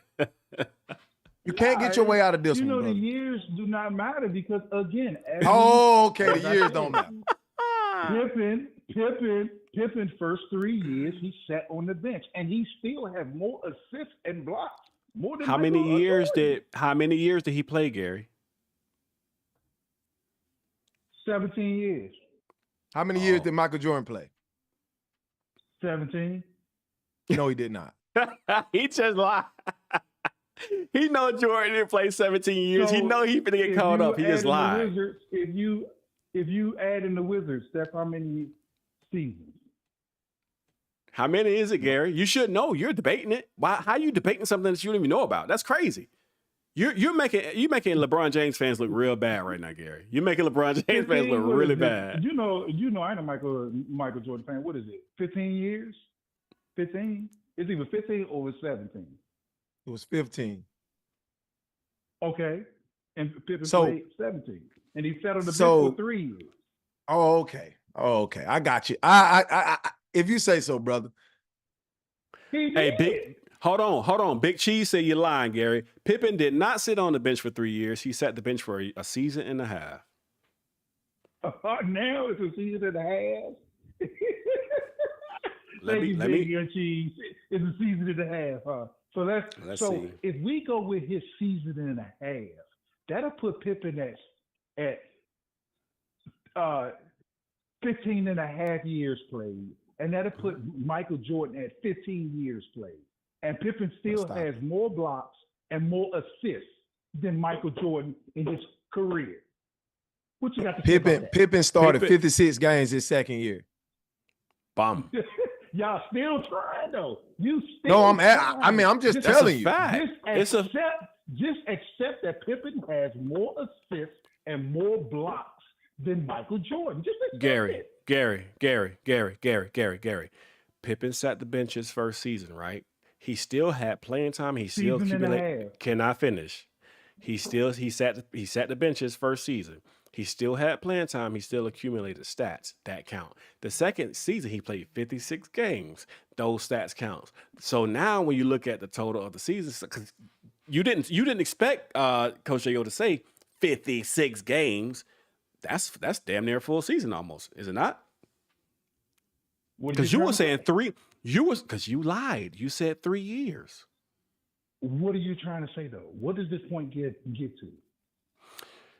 I want to go back to what I'm saying. This is to go back to JL's point. Does the years and does the time matter? The time doesn't matter. Pippen still has more assists and more blocks. How? Because he played long. Okay, go ahead. Because he played more seasons. Oh, snap. You said it though. You said that's the reason why Jordan got more assists with the Bulls. I mean, then Pippen because he played longer. That's what you said. Did you not say that, Gary? Said. You go try, J.O. You still trying to create something, but you're not hearing me. But Gary, did you say that though? But Gary, did you say that Michael Jordan lead the Bulls in all these categories? The Bulls, one organization. Gary, right? You said the reason why is because he played longer. That's what you said. Gary, did you say that though? Gary, did you say that though? Say what? Coach J, what did he say? The reason why Michael Jordan leads the Bulls in those statistics is because he played longer than Scottie with the Bulls. With the Bulls, but he don't lead him in career. That's the reason why he's the all-around player, because career-wise, he leads Michael Jordan in those stats. But could it be because he Y'all played always longer? try to cut everything short so you can make your narrative feel real good. So you just say Bulls, but you don't could say it be because the he career played longer? stats. Is it because Scottie played longer than MJ? Oh Lord! Now it's because he played longer. Are we going to use that narrative? Yes, You because just you have to used take it. away. You just Coach used J.O., remember this, though. Remember, one of those Wizards years don't count because of injury with Michael Jordan, and one of those Bulls years don't count because he broke his foot. So let's subtract 2 years, Gary, since we want to subtract years because of whatever were you doing.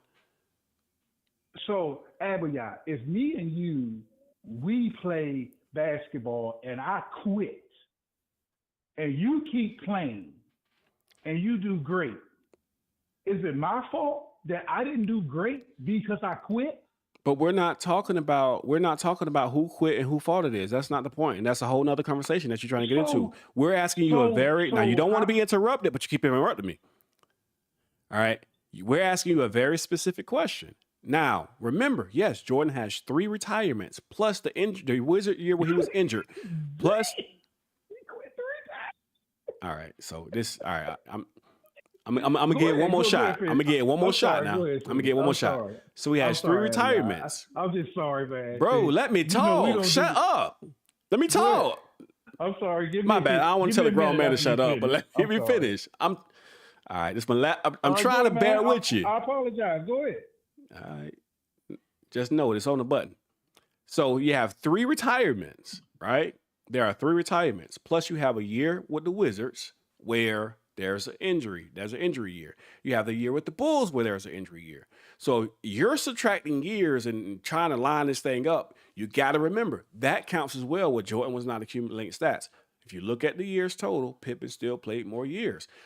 You just cannot talk about total career stats, but ignore total seasons played. That makes no sense because the stats don't come without the season. You got to get the stats Scottie within played the season. 106 more games than him, Abaya. Scottie played 106 more games than Michael Jordan. I thought it was 108, but all right, 106. Somewhere around there. Somewhere around there, 106. Right. Somewhere around over 100. Let's just say that. Right.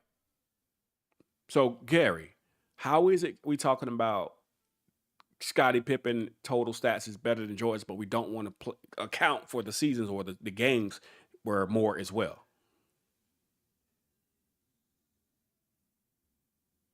Can I talk now? Bro, you got like 3 seconds. Scottie Pippen got 1,000. Scottie Pippen got 1,000 and something more assists than MJ. So if we're going to count his 100 games and we give him 5 assists a game, Scottie Pippen still got more assists than him. He still got 500 more assists than him. Y'all can try to use any game, any trick that you want. He's still going to have more stats than him. It's not our fault that the man was a quitter. And we just ain't going to face the fact that he was a quitter. He messed up something that could have been. We're not talking about quitting, bro. We're talking about games and stats. Cut me off. Stop changing the subject, man. Stay on the subject. Let's go. Go ahead. All right, I will. We're not talking about quitting. Let's stay on the subject because that's your opinion. We're talking about numbers and facts. Let's stay with the numbers and facts. Go back to the numbers and facts, the seasons. Go back to that. You've been on the phone for 45 minutes. Go ahead. Y'all said Pippen played 100 more games. So if he got almost 1,000 more assists than what Michael Jordan had, we could give Michael Jordan. He don't got 1,000 more assists. That's a lie. That's a lie. How many more is it? How many more? According to my calculations, 502. Okay, so if we're going to, but you can't just say okay when you just said 1,000 with your chest out. Look, I'm going to go with what you're saying just to show that you're still wrong. Watch this, and I finish. We're going to go with what you're saying just so we can get you to stop trying to cover up for Michael Jordan. We're going to give him. Scottie Pippen only got 500 something more assists than Michael Jordan, as you said, and Pippen played 100 something games. I need this excuse so I can make Michael Jordan seem a better all-around player than Pippen. So we're going to give Michael Jordan 5 assists a game for his 100 games that Pippen played more just to make Michael Jordan seem a little bit better, even though he quit 3 times on his team. See, brother, And the we're not reason gonna why fault you him for lose being is a not quitter. we're not even trying to debate whether Michael Jordan was a better all-around player than Scott. I've said We're that just several trying to times. use your logic. We're just But using maybe- your logic and telling you your logic don't make sense. That's all we're doing. It makes sense. A man quit, and we want to give him credit for it. He played longer. He played longer You because your already man butchered quit. yourself, brother. You already butchered yourself on live TV, brother. Okay? You can't How go did back. I butcher myself? How did I butcher myself? Because you clearly just stated the only reason Michael Jordan has more statistics than Pippen in a Bulls uniform is because he played longer. You said that. You said it, not me. Our discussion, me and Abby, again, J.O. Listen, I'm going to say this slow, J.O. I'm going to say it slow. Abby asked me a question. He said, who lead the Bulls? Who lead the Bulls? Only. Why did he ask you those questions? He asked you Bulls. those questions because you gave I a finish? criteria on Can I finish without you what cutting a me all-around off? player is. He said the Bulls organization in these categories, not who has the more stats career-wise. It doesn't now, matter. You trying to switch it up to be career. No, I'm instead of not. just No, one I'm not trying to organization. switch anything up. You said the only reason that Jordan has more statistics with the Bulls is because Jordan played longer. Cool. All right. We accept that. That's what you said. Now, when it comes to career, we're telling you Scotty played longer. But you said, no, that don't matter now. But it only matters when they was in the Bulls uniform. Because I did How ask many him about the years? Bulls. Hold on, How Gary. many Hold on, Gary. years Hold on, did- Gary. Hold on, Gary. Because I did ask him Good. about with the Bulls, and you were the one to open the door to the outside years. We were initially talking about the Bulls. You went there, and what happened after you went there, Coach J.O. made a fabulous point about, oh yeah, because you know what he was going to go with LeBron James, and then you pivoted, and you made a major hard-ass pivot. You pivoted because you knew what was going on, and now you're trying to say, no, he said about the Bulls. You went outside to the other years, dude. Stop it. You did say the Bulls, though, right? Bro, do you Did be not say the listening? Bulls? Do you listen to what people be saying? Yeah, I'm listening. You said the Bulls organization, right? Hey, listen, can I talk to the chat real quick? Hey, can y'all, if y'all feel like participating, because can I y'all just put a asked one you in? a Can y'all? question, man. I'm I talking just to the asked you a chat, bro. question. Can you be quiet? And you gotta go. I'm talking to the chat. I just wanted Can my y'all question put a answered. one in a comment section if I literally just sat here and said, yes, I brought the Bulls up, but it was Gary who took it to the other teams in the other years? I literally just said, yeah. I said that. And then he asked the question. I really didn't take it to and the then other he, teams and the then years. he It was J.O. got to put a grown man in timeout. And then he starts talking about, oh, well, RBL said it was about, yeah, I did. I said it was about the Bulls. I asked you that question, but then since you introduced a new topic, we went with it. We went with your logic.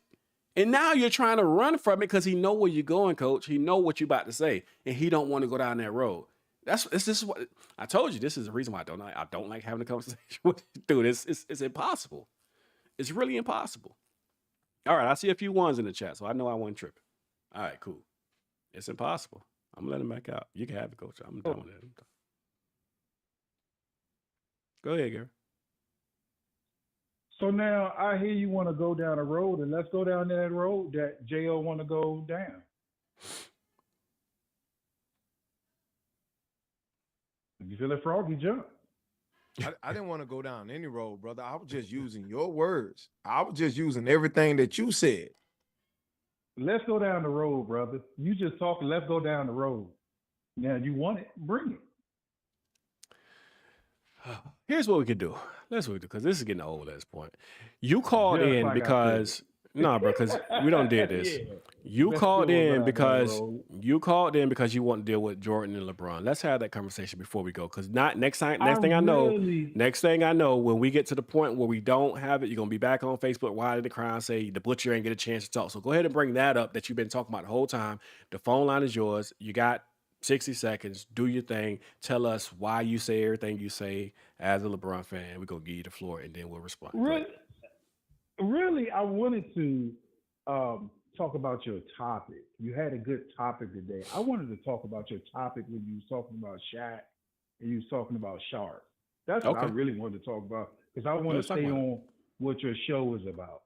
Let's talk about it. I don't want to change your show every time whenever you have a show.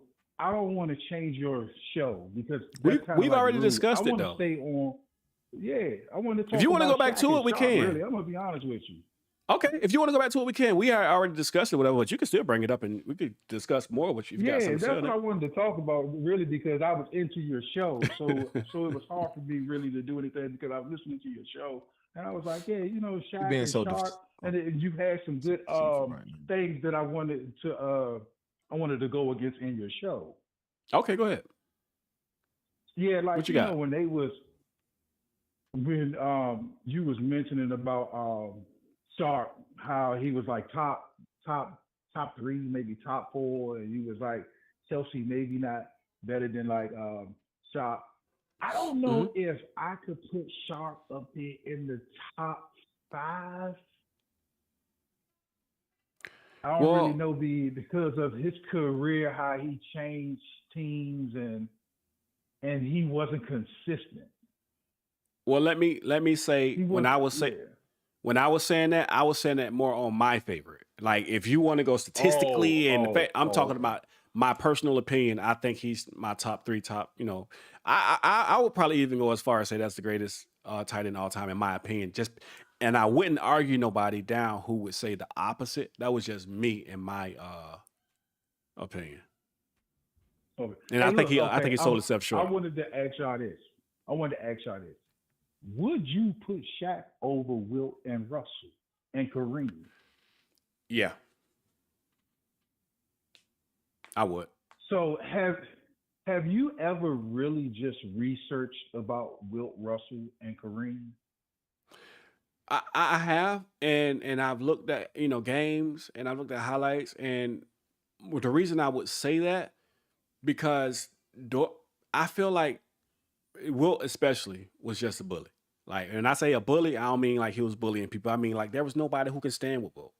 And there's nobody who could stand with Shaq, but there were closer people. There's more, I would say, competition in Shaq's day than it was with Wilt. Like Patrick Ewing, Hakeem Olajuwon, David Robinson. There were some big time centers that Shaq had to go against, and he still was holding his ground and dominating.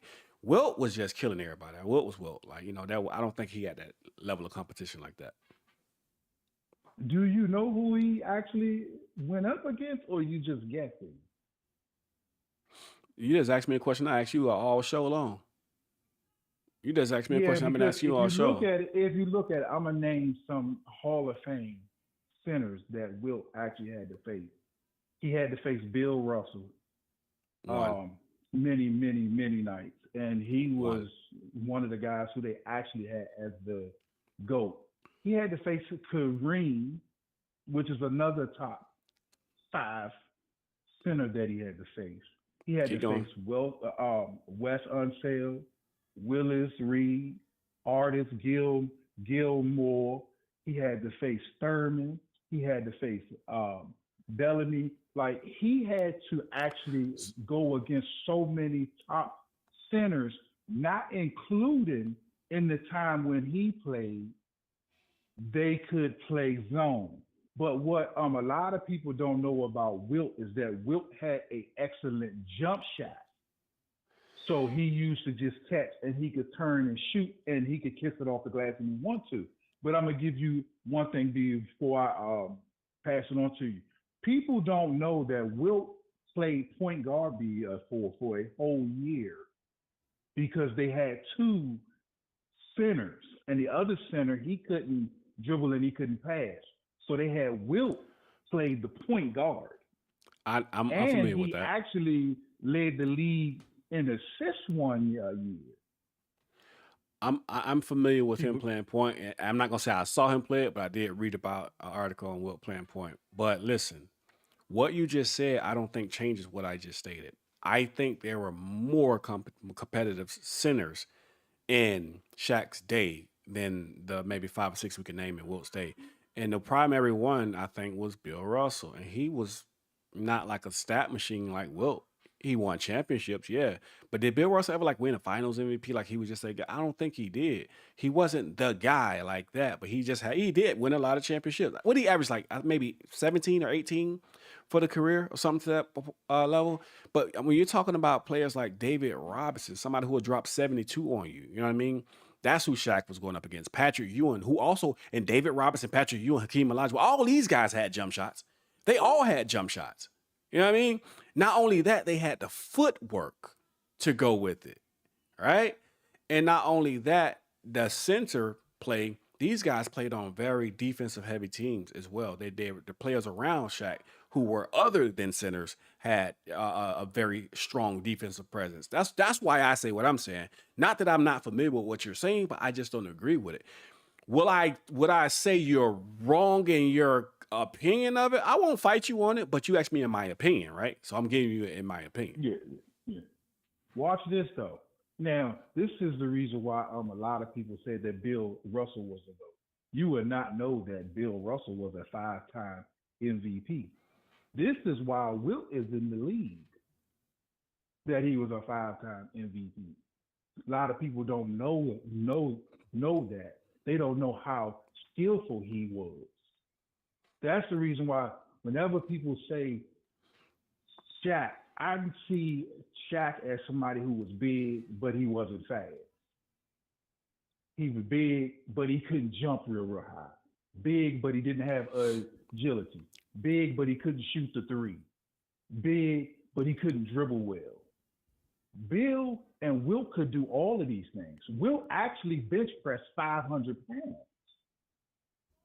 I think that's a different conversation though, Gary. Like Wilt, in my opinion, is probably the greatest athlete to ever walk the earth as far as athletic ability. But I think that's a different conversation. Mm-hmm. Yeah. I'm just saying, I don't want folks to not just, we always say Shaq all because of our era, but we don't really look. And then Shaq come out like he's just, the greatest center of all time, which him and Shannon Sharpe, I watched. And, I wanted to get to the point where you was asking, Shaq checked him. Shannon Sharpe, he deserved it. I think Shannon Sharpe, he deserved it. You think because so? He was trying to bully people.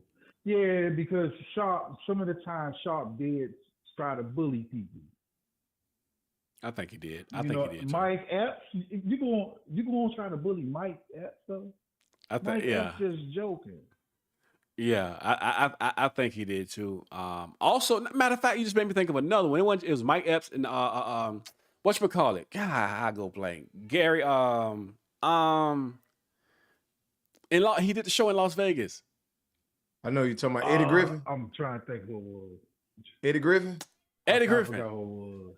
Hell, I say Gary. Eddie Griffin. Yeah, man. And then he got mad at, but notice that he always bullied the smaller people. That's why I would want to do the reaction like Shannon, and I ain't saying this, I'm just saying this because I'm keeping it real. Like, bro, what happened to the same energy? Why that energy change though? Why did that energy change when it came to Shaq? I know what I wanted to get on y'all about. I wanted to get on y'all about Joker. I'm gonna be honest with you. I wanted to get on y'all about Joker. Okay, I give him his props. He's the MVP. I ain't gonna take that away from him. But right before taking it away from him, who is he really going up against at center that we could actually say is like a really excellent center, like how what Shaq used to have to like face all the time? But you can use that both ways though, brother. Like, I understand what you're saying. This is why I don't put Jokic like go overboard talking about he's the best big man of all time. You can see I can see it as he doesn't have as much competition. I can also see that he's so good that he doesn't have any contemporaries because he's just that good. You can see it both ways. But what else, Coach J? Hold on real quick, Gary. But think about this though. We are also playing in the era where there is no true big man. It's true. So now that he come in, now that But now that he comes in, we say, oh, well, who is he going against? And I agree with you on that. I definitely agree. But that's what we also have to keep in mind when we start talking about the 90s and players where there were true big men and the competition or things you had to do going down low. See, that's when y'all used to say we done with the 90s. These are the reasons you can't say that, because this era don't have that level of competition. You can just drive down low, wait for somebody to move out the paint, drive down low. In the 90s, you had big boys down there waiting for you. You know what I mean? So I agree with you, but I want us to look at the whole story, though. Now, this is the reason why I knew Denver was going to struggle against Minnesota, is because Minnesota got a true center. Something that Joker don't face night after night. But you see the difference when he going against true centers, and you seeing it in Minnesota. Well, he going against 3 true centers, and that team is built old school. Look at it. That team is built old school. I mean, they play old school defense. Like it ain't just the center. Old school basketball. Yeah. Look at like them boys playing ball. Like they like little bees. You ever seen some bees swarm on somebody? Like the ball go out of bounds. They got the defensive player of the year. Yeah, he won defensive player of the year. I might argue that one. No, I'm not gonna lie. And I don't know. And they got the 6th man of the year, who's a 7-footer on their team. So that team got 3 7-footers going at Joker every night, and all 3 of them can play. 2 of them was an all-star. Yeah. I think Wemby should have been defensive player of the year, but they got him. I get it. Me too. I agree with you on that. One. Hey, look, man, we at 2 hours and 40 minutes. I didn't know we were gonna be here that long, man. We're gonna. It was nice beating up on you again, J.O. You know what I'm saying? It was nice cutting you, man. It was nice cutting you again, man. It was nice cutting you. Hey, brother, you tried. We going down that road, though, next time. We going down that road. You came in here and butchered yourself today, brother. It's on live. You can't escape from it. Hey, Gary. We didn't go down that road, though. You ain't got the time to go down that road you want to go down. No, I took you down the road of no return for you. Okay? You can't return. It's on film, brother. I'm still waiting to go. I'm still waiting. Gary. I got you, brother. I love you, dog.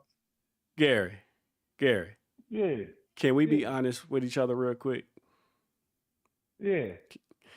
I know why you root for LeBron James. It's still a few people on here I want to check it out for we leave. I know why you root for LeBron James, because you feel like everybody's against him, which I don't quite agree with that. I think he kind of do it to himself, and the fans do it.